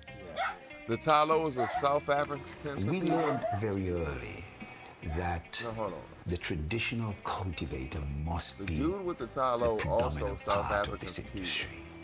Also has a we South realized African. That some of the traditional cultivators may not have had a lot of the financial resources, and so there wasn't the provision to provide them with money. So within our legislation, all the major companies must buy at least 10% of their product from traditional cultivators. Okay. Damn. If we could form ourselves into associations, into cooperatives, Traditional cultivator, it won't be the same in all countries, but in St. Vincent, it refer to those who would have been involved in the production, in the trafficking, even the boatmen who took it from country to country. He is regarded as a traditional cultivator. In that area that I was when I was a child, when I say it was like a busy highway on the water. We have identified close to 100 acres of land, and we are going to place at the disposal of the traditional cultivators a sum of money so that they can establish a system production platform for alternative sustainable livelihoods. Despite the risk that was involved, You also really like true F1 and that loss in loved ones and F1 polyhybrid. When come to if you are unemployed, if you're in poverty, risk don't stop you. You have to feed the children. Oh, mixed with You have to land clothe them. Okay. You have to provide shelter for them. A policy that actually I think brings mass cannabis from it says an mace, illicit regime and places it in a legal regime. It showed compassion, it showed respect and an understanding that we were not going to leave we the good on that. traditional cultivator Whoa. behind. I hit the wrong button. We good on that. I thought we were going to see a little something extra. Fuck! I thought I was past the damn RSO line. I'm not. Not only is it burning slow, it bust my ass. I don't want to do no more. Don't want anymore.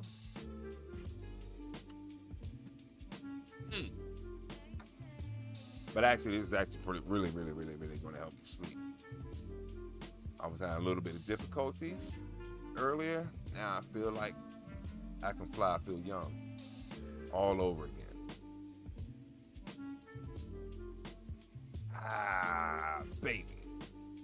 So yeah, that was kind of sad. I didn't even know that had occurred in St. Vincent 4 years ago. So I guess what, 2022, the volcano struck, and now they're trying to recover genetics-wise. And yeah, I never even thought about, yeah, there's so much ash coming out of this volcano that just covered in layers of soot and ash, and they made the most out of it though, man. You can see the way he grew that plant out of just volcanic ash. Like that was his medium. That's what we doing.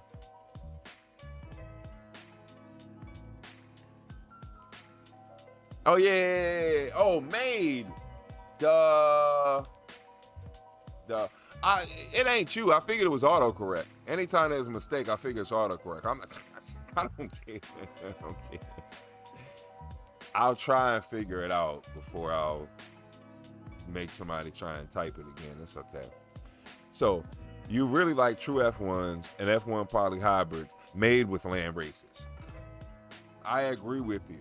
When I look back in the SSSC catalog days, the Super Sativa Seed Club, I think that's what the when I look at that back in the day, like the selection of stuff that they had, like, fuck. If we could only have just a 5-pack of those seeds right now. Burmese? What the fuck was in that shit? Indian? I think it was South Indian. What the fuck else? Purple tie. It was like Mexicans, Colombians. What's another fucking place? I can't think.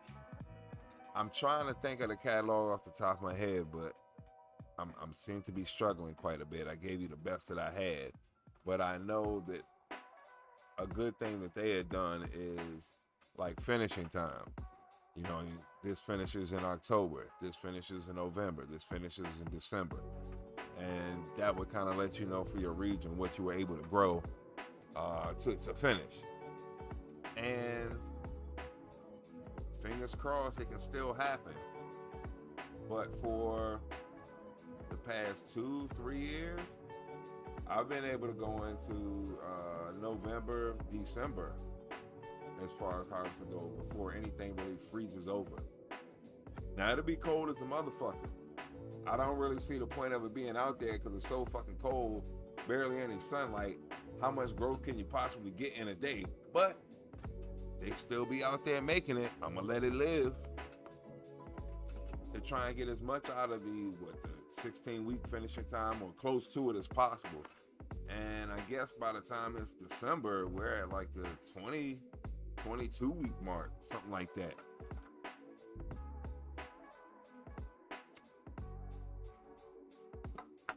But land races, poly hybrids are land races. I do agree with you. And hazes, that's pretty much what I like. And then, you know, the flavor profiles. But that's cool. You know what you like. To know what you like. To have access to what you like. And the desire, knowledge, and ability to be able to do the breeding projects you want to do. That's such a fucking great feeling. I guess my joy and my love of doing that is what spawned me to want to try and do a live stream grow show.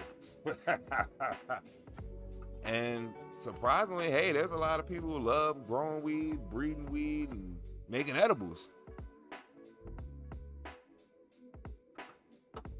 Surprise, surprise.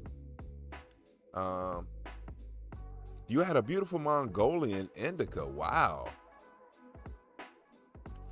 You really wish you still had it. It smelled like pine and kerosene. I've heard of this. I remember seeing kerosene phenotype before.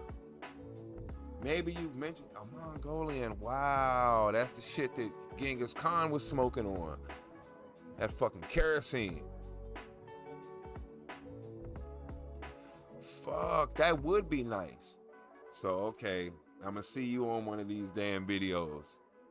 I'm Steve. We're heading through Mongolia and trying to find this indica plant. It's legendary, crikey. I don't know why I gave you the crocodile hunter voice, but that's what I think about when we're going searching for something.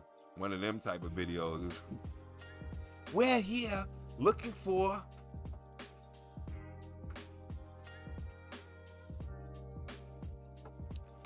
But wouldn't it be nice to be able to go to Mongolia and actually find some plants, some land races, some feral strains? What's the fuck? Oh, yeah. Oh, I forgot about that. Okay, it's the what's the shit? Amnesia. The seed place that had like the Congo, the Malawi gold, the Panama red. Did I say Congolese? They had Durban poison, a Brazilian, Copacabana. What the fuck else did they have? They had a Chinese like Yin or whatever strain, a very primitive form of cannabis. I'm guessing it's what? I guess more cannabis than hemp, but it's not that many far stages from hemp. It's just barely into the cannabis, low THC variety. But they had a bunch of different world seeds. The sucky part was they locate in Europe and don't deliver to the US, but there is somebody that we know that can get us all of that stuff. So that might be a way. They might have some Mongolian, who knows? But amnesia. Hold on, let me think. AMESIA. Amnesia. Yeah, okay. So amnesia.com, like for seeds, and check out their genetics. There's also, what the fuck is this shit? Not World of Seeds, World of Sativas, World of, fuck, I forget the name of it, but actually, you can probably find it through Googling Mongolian cannabis seeds, and you'll probably find it. It'll steer you in the direction. That's how I got and found out about those two sites, and Googling Panama red seeds and trying to read the description and see if it was actually true to what I wanted. It was actually going to give red hair since I had so many fails.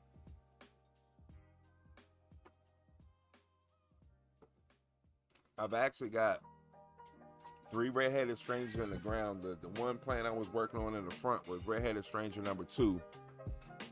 And we did get to get a good look at red-headed stranger number 3, the frill dragon, the lion's mane. If none of them, even though it is crossed with original heads, so I will give it a chance, but if none of them show me red hairs, I quit. I'm done. I quit. No, I'm not gonna give up the fight like Dude. I forgot, Dude inspired me from the last video.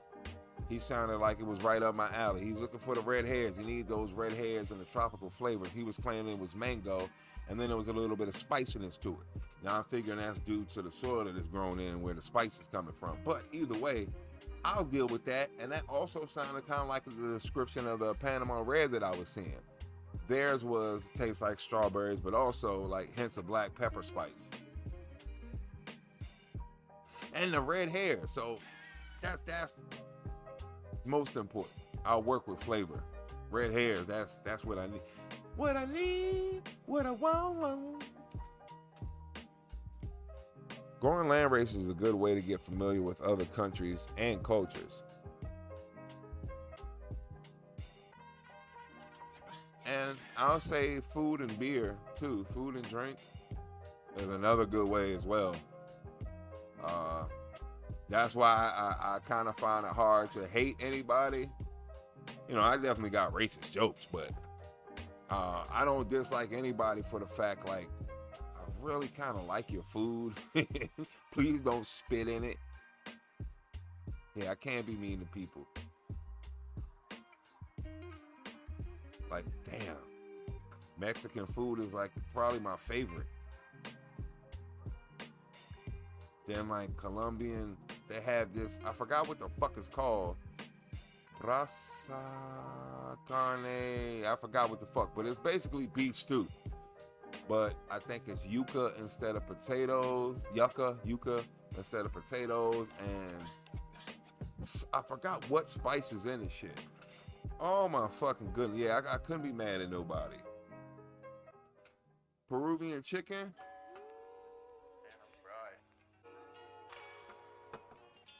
Jamaican jerk chicken. Chinese food. Japanese cuisine. Korean barbecue spare ribs. I guess what's the shit? Tandoori chicken. What else we got? I guess that's about it. I felt like Bubba Gump. Bubba from Forrest Gump. The tallest Cali ram has a similar pine with a kerosene undertone from the stem rub.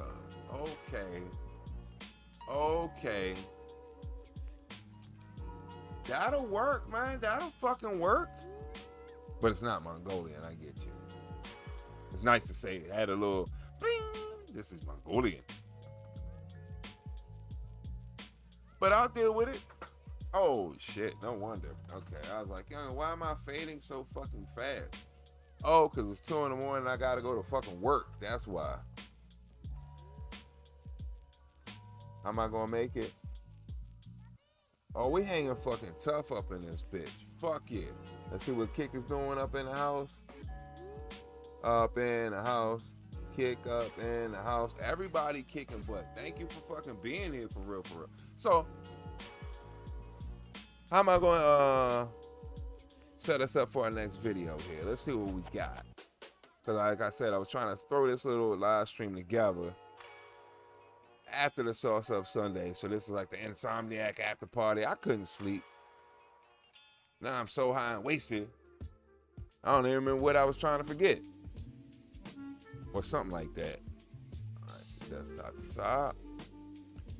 Desktop top. Should we go to another facility? I think we did this one before. I wanted to look at branding for the most part. And I've been sitting on this bitch for a minute. Because as much as we talk about growing, gimme, thank you.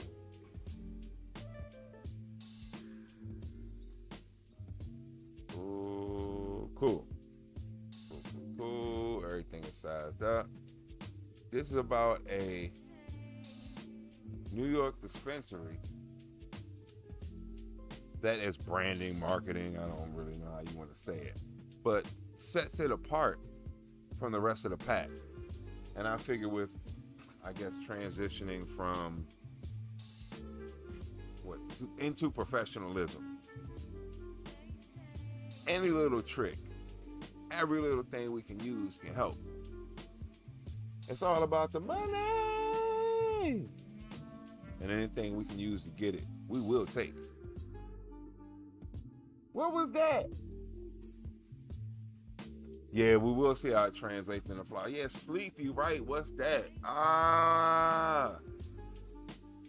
Because I know as soon as I turn the stream on, I'm going to be awake for like another hour.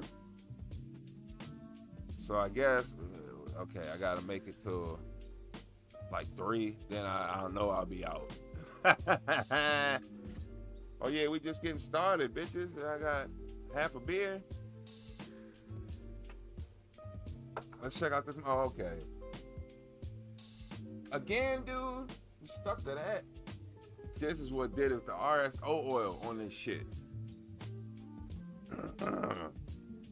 It's like kryptonite. I'm trying to fight through it. I'm hoping by yelling that can get my heart rate up, get the adrenaline pumping, and counteract the sedativeness of the RSO working on me. If you really want to know the truth about it.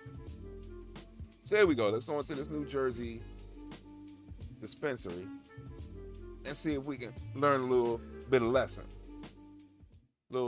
Shall we? We shall. New Jersey probably isn't the first place that comes to mind when people think about great cannabis.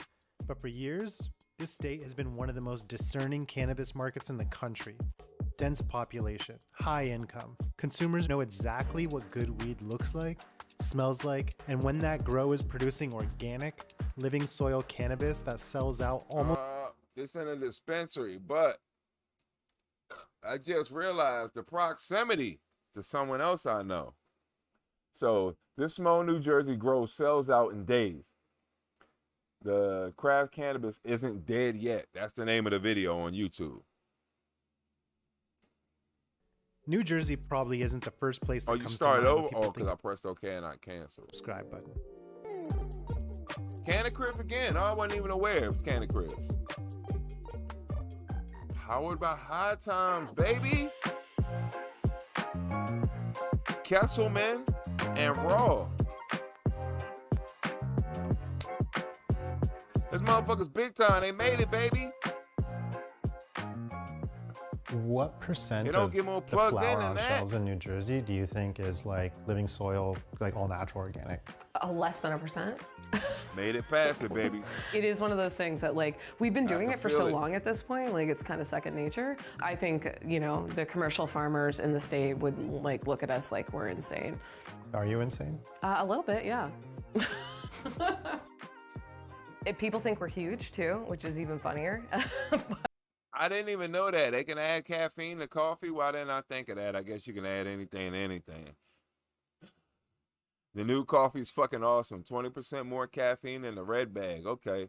You can, plug it. We're just a little Plug the coffee. cultivation that's just pumping out some really delicious weed. You know, I actually can't wait to go see the facility. Yeah, y'all right now, are 'cause I allowed to saw throw it right when anything you in guys the got chat. the Plug building. anything. We knew each other, man, I think even when you were Promote in Colorado, yourself. and Yeah. then went to Michigan. And promote Yeah. what you love. And then now you're running your own facility in Jersey, and we're filming an episode here because you guys are just doing amazing things. And we're in your house right now, which is in southern Jersey. Where exactly are we in southern Jersey? So we're in Mays Landing, about 20 minutes from our cultivation site in Pleasantville.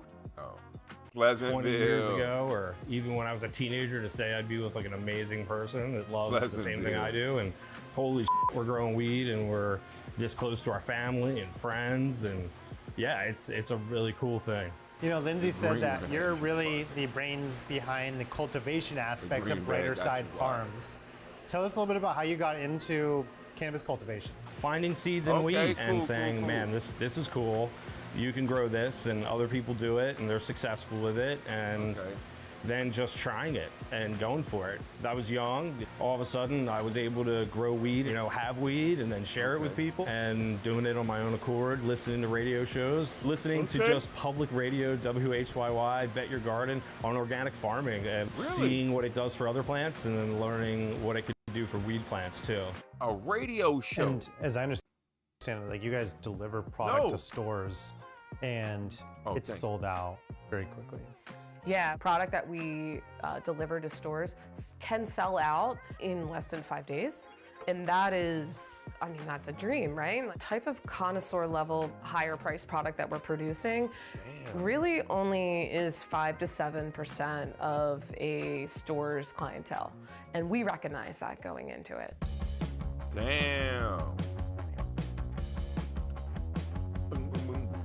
I grew up with amazing parents that are old deadheads, and so I kind of was born into that sort of like hippie culture, if you will. We were always a big camping family, and my dad, he used to bitch and moan about the fees on going to campgrounds and like, you know, paying, you know, $70 to hook up for the weekend.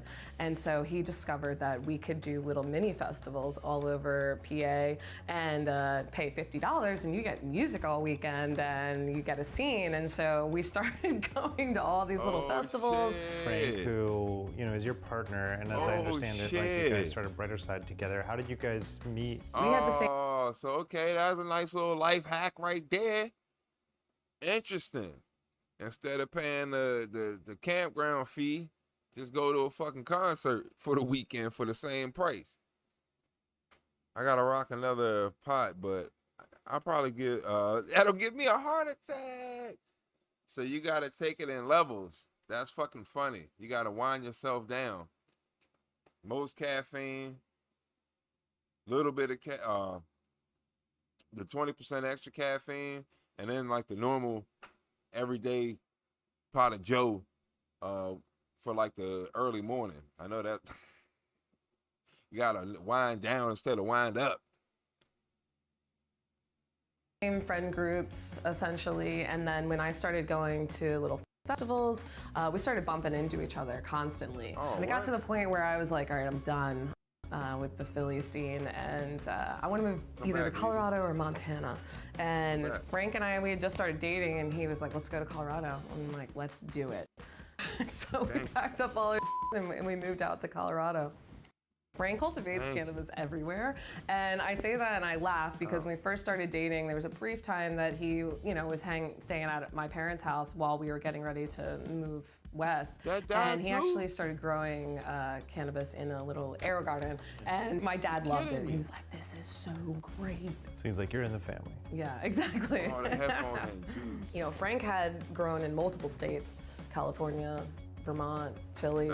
I'm excellent at facility design and organization, so we really kind of took to that idea of building a business. That whole time period for us was like such an R&D of really figuring out like what is the best way to grow, how do we help people, you know, how do we make this more efficient, what equipment fits in here. Don't. So, like, tell us about the Michigan operation, because you guys ended up doing some cool stuff in Michigan, including like winning, you know, the Michigan Grow Off. Tell us a little bit about some of the things like that. The Grow Off competition is everyone gets the same clone. You pick up a clone, you don't know what it is, you don't know the name of it, you know nothing about it. You just pick out this clone, and you had to have it grown and tested.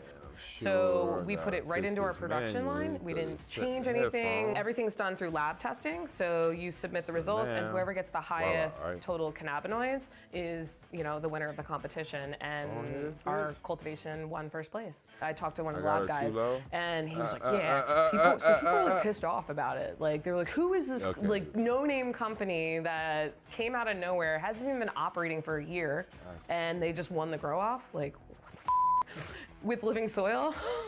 Cool, okay, yeah, I gotta turn the fan on. This momentum of Frank and I really owning our own place and taking all of the lessons that we had learned from every location, every consulting job, all the management jobs, and being able to say, hey, no, we can do this ourselves here. And we really lucked out and found a standalone structure, 5,000 square foot building, and we were like, this is it. This is gonna be perfect. The craziest thing about how we grow is I never imagined with some of these monsters like that we've helped consult with, that like our choice would be, I'm gonna do 12 flavors in a 4-row room that is like 15 600 watt lights. What? Damn. So what really was the I thought that point where shit you was decided, gonna be you know the what, biggest like, facility if I I'm ever gonna saw in my grow life. cannabis, That I shit wanna was a do it fucking in shed. a living soil type of organic What type the fashion. fuck? Having a friend that was lucky enough to go, and he learned from, you know, a place in Amsterdam. This guy Soma was there and willing to share information about organic farming and organic practices with a friend of mine. And then tasting his weed, seeing how much better and tastier the weed is that came out of these big soil beds was absolutely a game changer for me. And the shelf life of the shit, like after you harvest it, the deterioration is so slow with organic growing. That's another thing. My homies just grew some hydroponics. I think we saw that the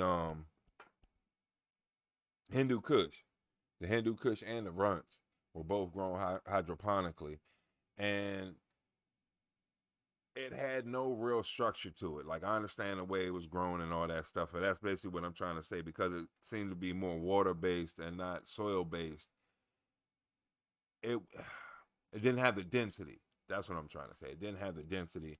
And autoflower too, so I don't want to be too harsh on it. But I do notice that they weren't able to like really get tightness, density, thickness, rigidness on the buds. There was a lot of fluff to them. So Frank, let's even talk about the process of a plant. Here at Brighter Side, I'm talking about from like clone all the way through flower. Oh shit! I mean, I saw you guys that are doing like aeroponic cloning. Aeroponics for me, when I'm starting off a plant, is probably the most basic, simplest way to do it. Jagger and you and don't need grapevine. anything. You basically need to know that the pH is between Is he 5.8 okay? and 6.8. The temperature between 68 and 72 degrees, and it needs basically 6.0 pH. Yellow on a dripper, Oh, and man. you have roots in anywhere from 6 Your to mom's 10 days. cousin Our Cody life cycle worked of at our a big plant farm in is Oregon for so years. important to It let caught it cancer from finish. spraying I chemicals. can't even Yeah, put a is he number all right? on like every Fuck. single plant. It's just something that you can't do at huge grows and take your time with unless they dedicate a space to it. Right now, using just bag soil, we're using 303 roots, organic. I guess it can happen. Just because it's consistent. Basically, I'll add a little bit of a nitrogen mix to it and a little bit of alfalfa and some bone meal is pretty much all I add to the plants that are going into that. And I'll mix that up really well, and I put the plants right into that. And they'll be in that 1 gallon pot 5 to 6 weeks. Frank, a lot of people want to know how to Shit do look living good. soil well. It's not easy. Can you tell us like how you made these beds? You know, how deep are your beds? Like, And they got these honestly, robots. how often do you amend like them, it's down feed to a them? What science, do you basically. feed them? Okay. Like, give us a little bit of a master class on Brighter Side living soil methodology. So these beds take a good 12 months to 18 months to really become a humming medium that you can count on. Having an understanding that not every bed 100% will be the same, even if you put the same exact things into it, because it's very difficult to quality control and test every little thing that goes in. These beds are not one life cycle, these beds are years. And you're truly creating a life for years in here. Worms can live 5 to 8 years inside these. You create those layers. The bottom layer is a thick layer that you don't mess with. Okay. Everything's going to end up down there. All the feeds that you go put in, So all it the different doesn't look things like that that go in many here is people are in going this to end bitch up either. down there. It's like, adding what, to 3, that 4 life, people as long as working? you don't damage it.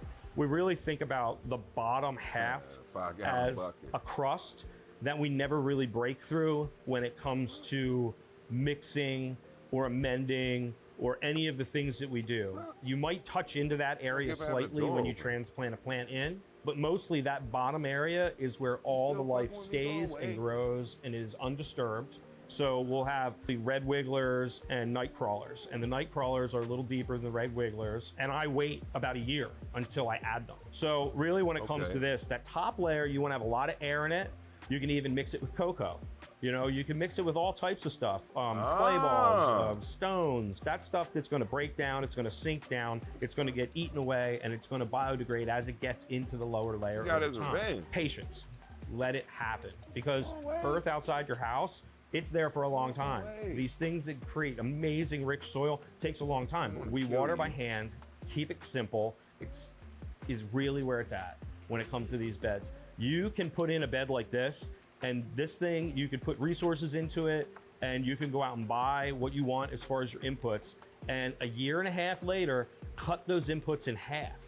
And then a year and a half after that, cut them again, even again, because it builds up with such rich nutrition that it just all of a sudden is just a bed of life. And that's where the 12 to 18 months, 24 months, if you're patient and you just don't crush it and don't overdo it. Oh, good. And right when I was about to kill you, they got 3D. The market has shifted Right when a I lot got my since I weapons first to been it. here. But when I first got here, I had retail space and I had a whole shelf of stuff that I didn't even want to try myself, which was really horrible for me coming as a cultivator. When I first got here in New Jersey, I owned a medical store and there wasn't even real RSO on the market. That's how broken the industry was. They were selling fake RSO oil because nobody cared The hair is what they were attached to doing. the hat. It was really hard to come home at first and for there not to be any He's really standard, bald and for all on of the top. the cannabis to be taken over by these companies that were just here for profit. I believe that there is the true connoisseur here in New Jersey, and that's who we are really. Yeah, that's not his real hair. Going It's towards coming out the hat. He is the sewed it in. connoisseur. That's what brings me here to Brighter Side as well. From when I was younger, all of the best cannabis in the world was shipped here to New Jersey, outside New York City, to the tri-state area because they got the most money for it. So we know and have a higher standard for what that bar actually is, and we always have. Back when I was younger, sour diesel was $550 an ounce. Since then, you know, there's a lot more farmers. And the cannabis has actually gotten worse, not better. Because before it was small batch and love, just like this. It wasn't until I met Brighter Side the hair is attached to to the see fucking hat, I'm telling you. that Cheetah things print were pants. actually changing, and I that ain't there buying was a hope here. What makes them most unique compared to everyone else hat is off, the homie. genetics they grow and the terpene profiles that they are showing. You'll see older genetics that most people aren't growing because they're just growing for profit. It's like And Macho here Man's they're son, growing but for in the weed. best profiles, for the best genetics, for the best terpenes, doing things that these practices in soil, organic, they're things that, you know, with genetics that are going 70 days or longer in their whole garden, these are things you're not gonna find everywhere. And these are things that we're hoping to show so more people could know that they can survive and do this. And to have a standard is what we're about. I believe in showing small batch is the new wave. I would say they have the highest standard in the whole state of anywhere I've been. And I'm proud to be, not only have them on my shelf, but to be their friends. What are some of the most popular Brighter Side strains that are out in the market these days? I would say the Black Widow Haze right now is very hot in the state of New Jersey. It sells out in less than 5 days in every store that we drop it at. GH1 What the hell? I got the list. is another fan favorite. So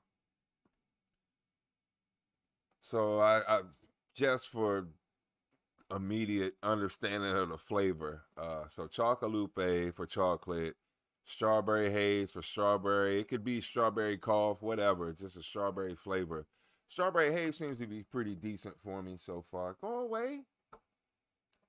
Didn't I kill you? Chocolate, Strawberry Haze.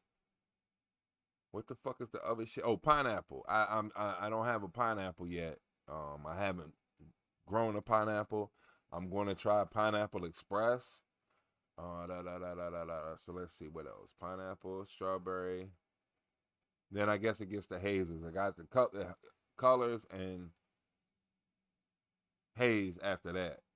So something with red hairs. I'm gonna figure that one out. No matter what that's gonna be.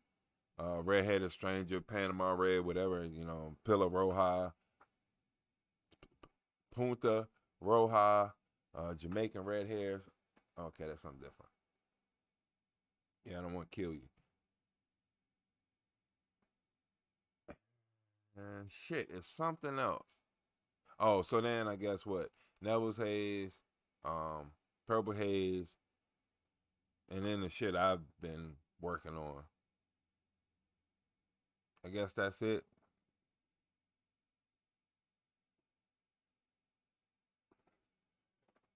Well, so no, hold on, wait. Yeah, everything fit the description. The Golden Nugget, Skunk Triple Back Cross, Sensi Seed, Skunk One. Out of what I try to grow this shit, yeah, all of them displayed purple pretty vibrantly right away the entire time. My diesel berries they had flashes where a lot of purple was present, but it seems to dissipate. We have so many genetics. It's not like a permanent purple. 42 operating genetics right now. Behind every great grow, there's a great team. At Cannabis Consulting, we bring together PhDs, award-winning growers, and industry veterans who've scaled everything from boutique. So hold on, I told you the plan of getting a few more tires. When I get this next seed order, I'm going to order 2 tires, and the one I already had, which would make me have 3. What the fuck was the other one?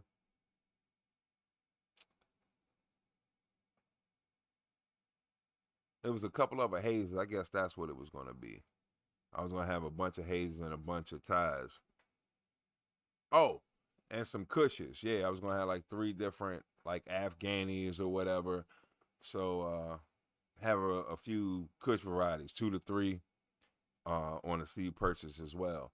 So I guess that's more so what you meant, like regional wise.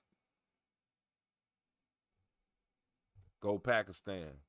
Peak indoor farms to 25-acre greenhouses and 160-acre outdoor ops. We've helped producers increase yields by up to 40%, This shit all looks good. cut cost per gram below $1 for indoor operations, and below even 30 cents for greenhouse This shit was operations. automated by a fucking We've app. helped turn around underperforming operations. Just ask our clients, who call us professional, reliable, and a pleasure to work with. compost From teas and IPM shit. to financial modeling, fertigation design to labor optimization, our approach is holistic and hands-on. Ready to unlock your facility's full potential? Click the link in the description to talk to our team and start your custom consultation today. Optimize your grow, lower your costs, boost your yields. Book your consult below. Oh, that was just all when a you're blur. making teas and you're making all the Holy different stuff, shit. the extracts are fantastic. Extracts are an instant. You're not going to brew it and brew it and brew it for 24 hours.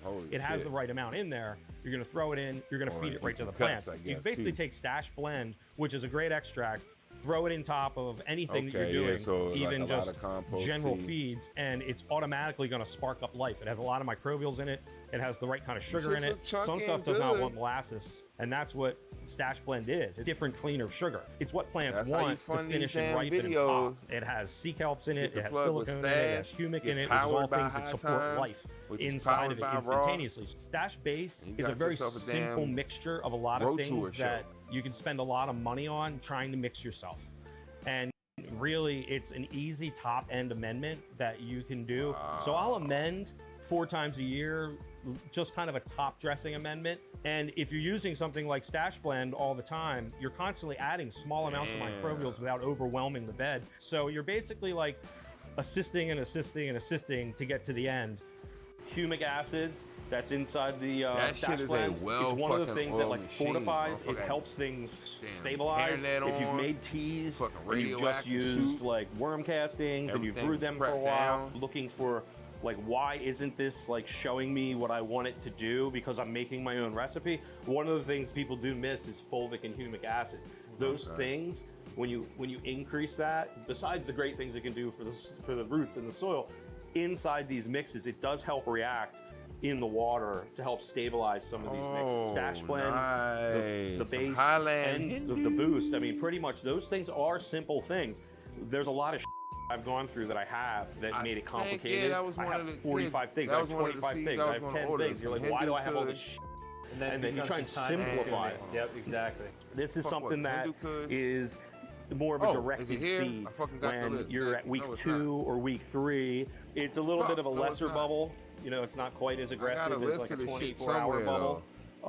That stuff will like raise up and get like foamier, like fluffy, like this. Like a croissant layer. A croissant layer, yeah. Croissant. So basically, bacteria triangle kush. that like you want to Triangle kush. have on the exterior of your plant. The stickiness when you foliar feed on a plant is really, really good Purple. for the healthier plant, for it Hindu holding on to kush things, and- for it rejecting things Fuck that it the doesn't other want, kush. like Fuck. spores and mold and stuff like that. Whereas an extract like this is going to be more right to the root zone. The teas that we do will include a lot of different things, lots of back guano, alfalfa meal, I guess alfalfa. Hindu Kush, You have organic to Kush, get I'm into using guessing. alfalfa when it comes to this stuff. Triangle Kush. Because alfalfa is a superfood. You know, it's one of these think things that's that it. like tricantanol comes out Oh, of it. that would It work. basically So is an scratch extract that. that comes out into the brews. I'd rather have yours. And that's something that'll take 24 to 48 hours to get out.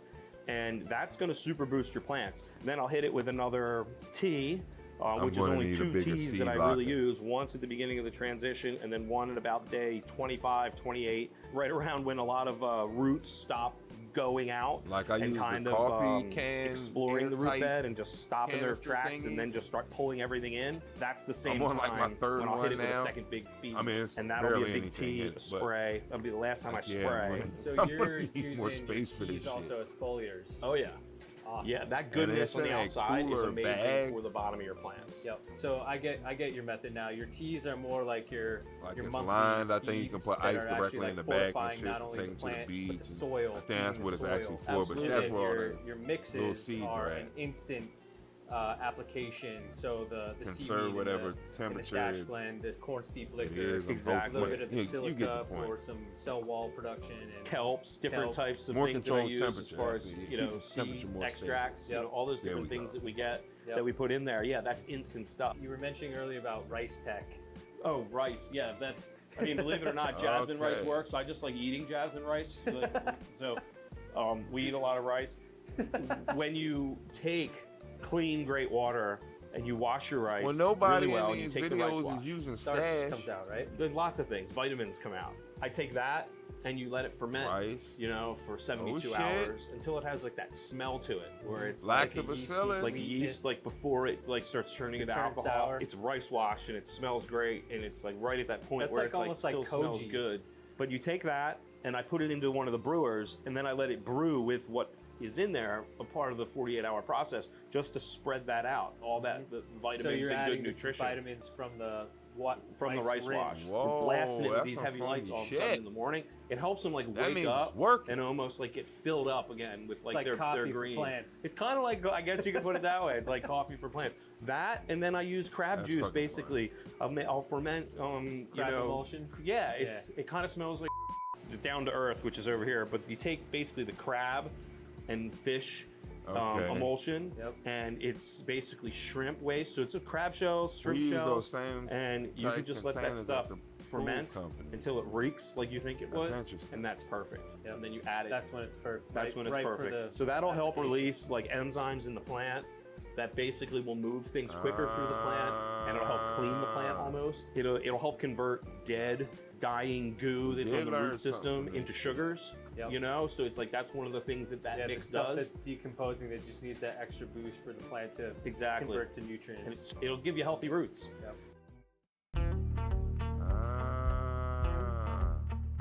So Frank, you know, growing in living soil is Interesting. it is as fuck. truly like an art and a science. I wanted to ask you, like, what are the things you measure quantitatively for the living, you know, soil beds, and then what are the things that you Afghans, really okay. kind of measure? Oh, they both qualitatively? are. Okay. There's a couple things that we really, really look at. Either the plants way. themselves, how they grow, how they react throughout time. If I'm looking at a It's whole an honor room either and way, there's you one know. section that truly looks deficient, I or can wait. if wait, I I'm take the patient. samples at the end in between and just do a basic pH test on my soil and a basic pH test on my runoff of the water, and just see what Wow. these beds generally are. And that's you small, have to like, make garage adjustments. or I like want everything shit. to stay in the range of as close to 6 The only way as I can pack possible that much weed on in the scale of garage is pH, when I no harvest matter it what from I'm outside. measuring. Soil itself will not really sway too much, but the Gee. runoff will. And the runoff will tell you what's going on in the whole thing faster. So the runoff is something you could test when you're pushing water Nice. through the plants at the end and getting the Nice flush bud as much as structure on possible as you all can that inside the shit. soil beds. I guess the other thing is when you look at the tests, And it's premium, as far as as they when we send said. our flower off to actually be tested. We look at what it actually says when it comes to metals, Nice. when it comes to nutrition, when it comes to all those things. We want to see if anything's starting to Oh, change. you're going If in you're outdoors. high You're in something going that to is a Taj metal and you're afraid Valley your plants are going to outdoors. come Shit. high with a metal, you can do things like something called hygrazine. You can add enzymes That'll to be the fucking plants, interesting to basically, see. and the different enzymes that you can add to the plants will actually That'll convert be and help the fucking plants wild to move see. things quicker through them.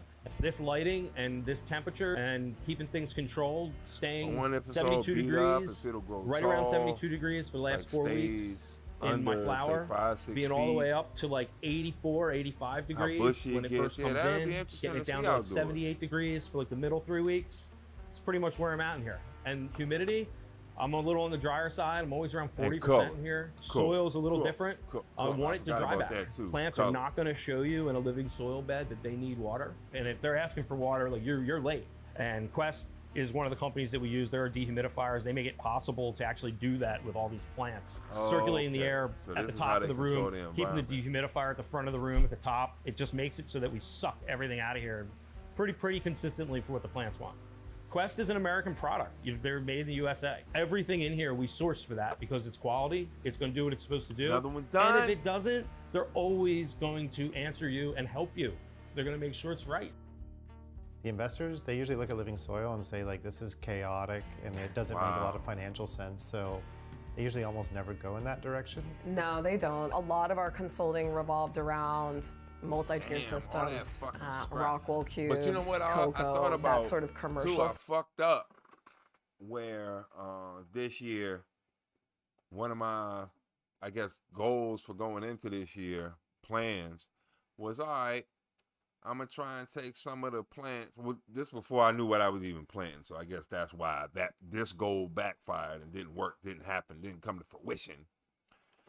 It's because just initially I was like, all right, I'm gonna try and make it to where I'm gonna cut clones early enough off the plants to where I can like get the clones to root and then put them back into the garden. I've done that one time before, maybe like 5 years ago. But of course, same condition with 5 years ago. It's just too many fucking plants in there, and it's like no room, no land space in there. Hence why I want to revamp for next year and have everything wide enough to have a patch of clones to grow out there within the same season and have enough for my non-medicinal or vegetables.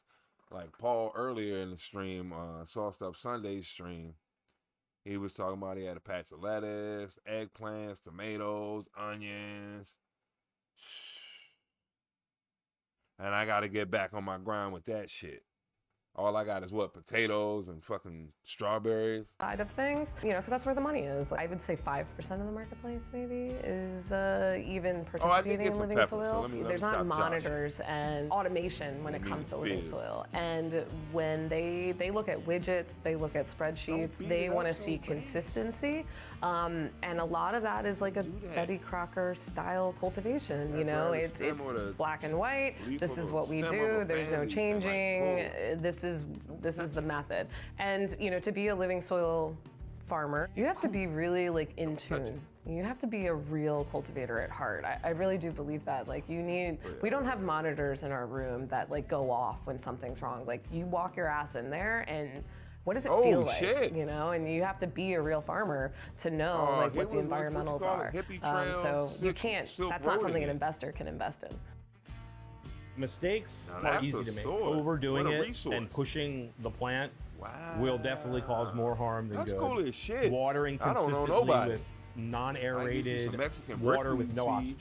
That will destroy that part and destroy it quickly. Biggest mistake that I've probably made is trying to do too much too fast. Overbrewing tea or overbrewing whatever type of thing that you're gonna feed to this is letting it go too long and eating up all of its actual goodness, which comes with oxygen. As soon as they eat it all up, they start declining rapidly, and then you feed that rapidly declining mix to your soil, and your soil becomes basically a solid body of clay. And it's something that can be fixed very easily, you know, by just simply adding oxygen-enriched water and actually tilling up the top portion of your beds. Being slow and methodical is very, very important with this stuff. Taking your time to let soil actually become what the miracle soil can create with mostly just water being added. Giving it a good thick mixture to help guide it as far as a tea, maybe twice in its life cycle. Even like, I noticed the stem will get fuzzy before anything else. We have 2 people that work at Briarside, which is insane. For the first year, Frank and I operated the business solely by ourselves. It was insane. I literally look back at that time and I'm like, I don't know that's the shit that's worked for me most of the time. Instead of trying to do this like last year we had 2 rooms. We were just over 300 pounds in a year. And this year we're going for 350 because we got a third room that we put on. Didn't But aloe You can vera change is someone's mine. day with a gram of weed, right? Like you Colin can change their Jelly choice. experience. You can change, you know, their Make it world get with into the a meat, really putting that in water, delicious gram of letting weed, us and every gram clones has an soak in it impact. for a little bit. It's our job 10 to minutes or capture so, that and then and putting provide them in that to dirt. our consumers. And there's been But so I many didn't times do when we that like at all dump out this an year. I eighth, tried and I'm to like, keep it is more this in good water. enough? Do you think someone will love this? The And let last the thing I water want to roots do come. is That's put together a worked jar that naturally someone gets and they're before. like, meh. Like that would break my heart. It's April too of humid for that to 2026. happen. We're out here filming you guys. What's the future of Brighter Side look like? Oh man, we have some really exciting So things this on will the be like horizon. round number 3 of trying One to of get which clones. is we are expanding into greenhouses, which I'm really pumped for. But the stretch is Primarily happening, so it's a going real to good time to extractors get in the the clones state. out there. We'll also be offering a There's a lot lower of different little SKU, sites to with pick our from, so I can get sun-grown a greenhouse bunch of bud. different In ones addition, versus it was like we one will snip I be could get putting and I'd out have a to wait topical cream. bite my nail. Something I'm super passionate about. I've been making topical creams for a really long time. Really, there's a level of like bespoke work. Yeah, that everybody goes got on the damn hairnet on. behind the doors inside of a small craft operation to turn out a level of product that gets true eyes on it. You know, Frank's been cultivating for almost Oh, 30 years shit. at this point, and it's like that 30 years of experience look and myself familiar? with What was 20 that, years of Fox experience Farm? cultivating. It's just the lessons. It's just lessons, and they just build on top of one another. And We want people to appreciate and love the plant and find their medicine within our cultivation and pound on it over and over and over again. to us, growing in living soil, organic farming is the best possible cannabis we can grow.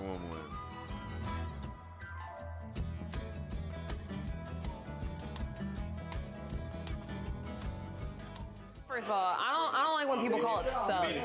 I'm not a sub fan, and I'm not a grinder. No. Yeah, dude. Underwater vessel. No, they're not sub. Thank you.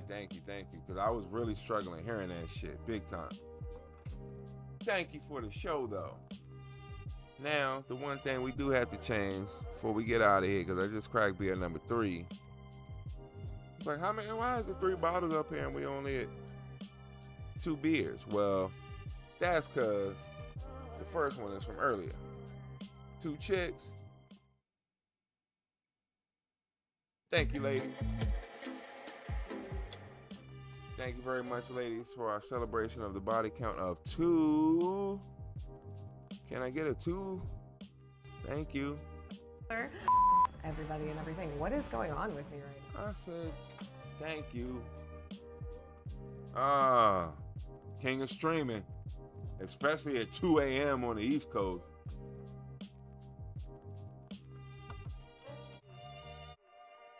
Delicious. So where we at? Yes. I'm gonna go and pass out so that I can wake up and be at work at 7:30.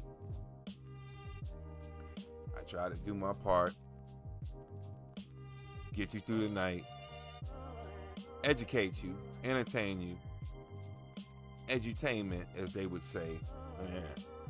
But that's what I was going for. Gave a little bit of personal experience, and I hope that worked. And you got to see me be daffy, wacky, crazy,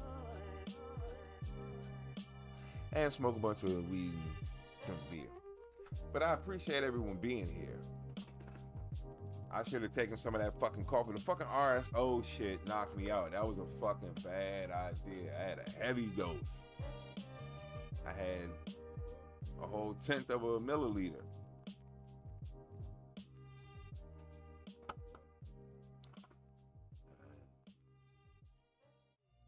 Oh, I gotta hit the fucking Tom and Jerry shit and put the toothpicks on my eyes to keep them awake, and then the toothpick snaps. Psh. You can see them bending and breaking. But yeah, let me go. I appreciate y'all being here. I enjoyed this shit. It was smooth. It was feel just like it's the first damn stream, 10 in the morning and shit. But I will see you later. I will try and gear my live streams more towards the evening until we get to Sunday, just to evening night, just to kind of do my part to keep you awake, Stevie Steve. 10 to 11 more weeks, of all-nighters, if I'm not mistaken. Oh, you use a rooting powder. Garden Safe Take Root. Oh, it's at Walmart. Okay.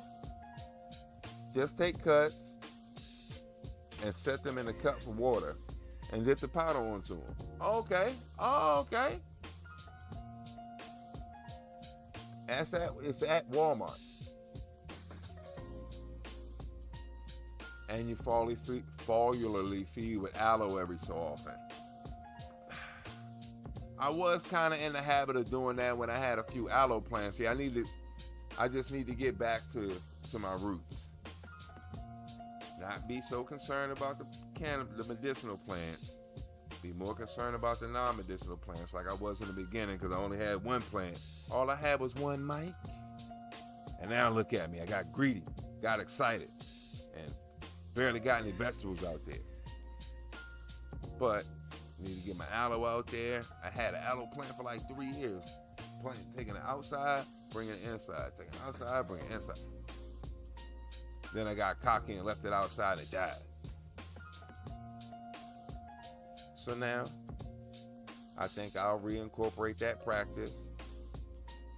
Every time I foliarly feed, along with the brown rice vinegar and the lactobacillus, I'll incorporate a little aloe. I guess I still actually have time. I got a chance to do it 2 years ago. Actually use fermented seawater to help to swell up the plants during the last 2 weeks of their growth.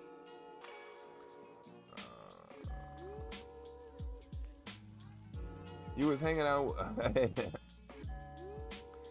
It was nice hanging out, and my night has gone by much faster.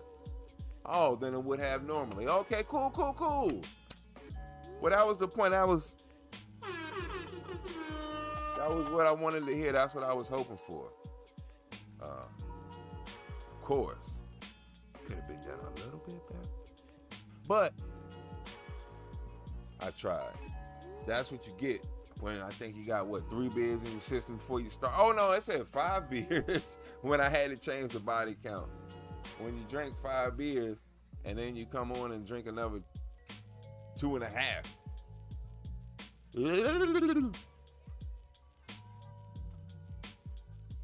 The RSO really did help, though. I had some back problems coming up in here. It wasn't as comfortable, but now I'm flying high. I still feel great. I still feel flexible. I still feel comfortable. I still feel youthful. Till next live stream. Monday seems to be my long day. I'm not really sure about that. I'm going to try, but either way, we shall stream. Monday, Tuesday, I will be one of those days. 7 p.m., that seems safe. Tuesday, 7 p.m. seems safe. Monday, 7 p.m. seems safe. Y'all have a good rest of the night. How are we getting out of here? What am I going to do? I'm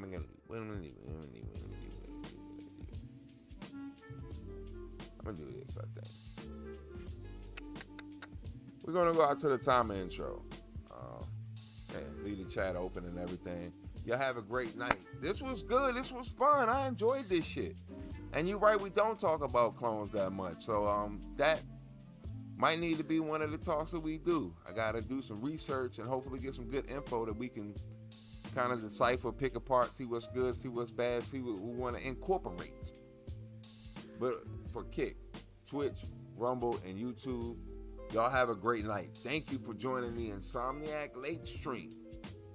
Once again, enjoy yourselves, right? All right, y'all. It's time to do this. Give me the pen.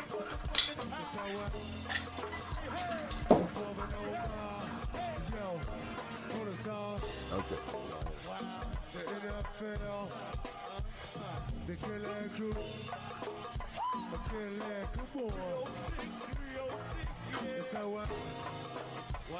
Good to see you. I might carry through. The man stone. Go to song.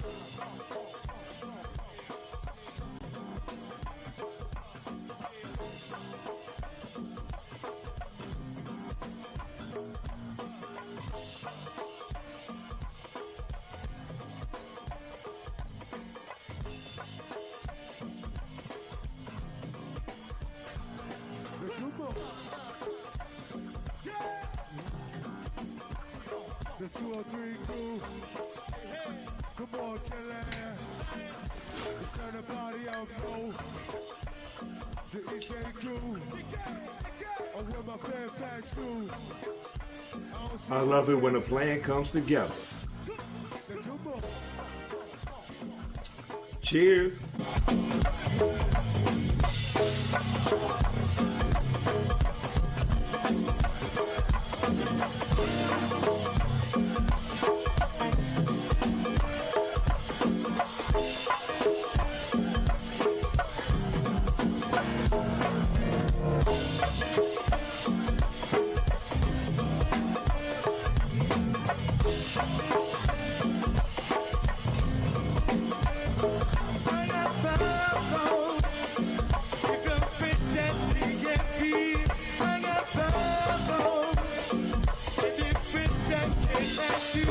I got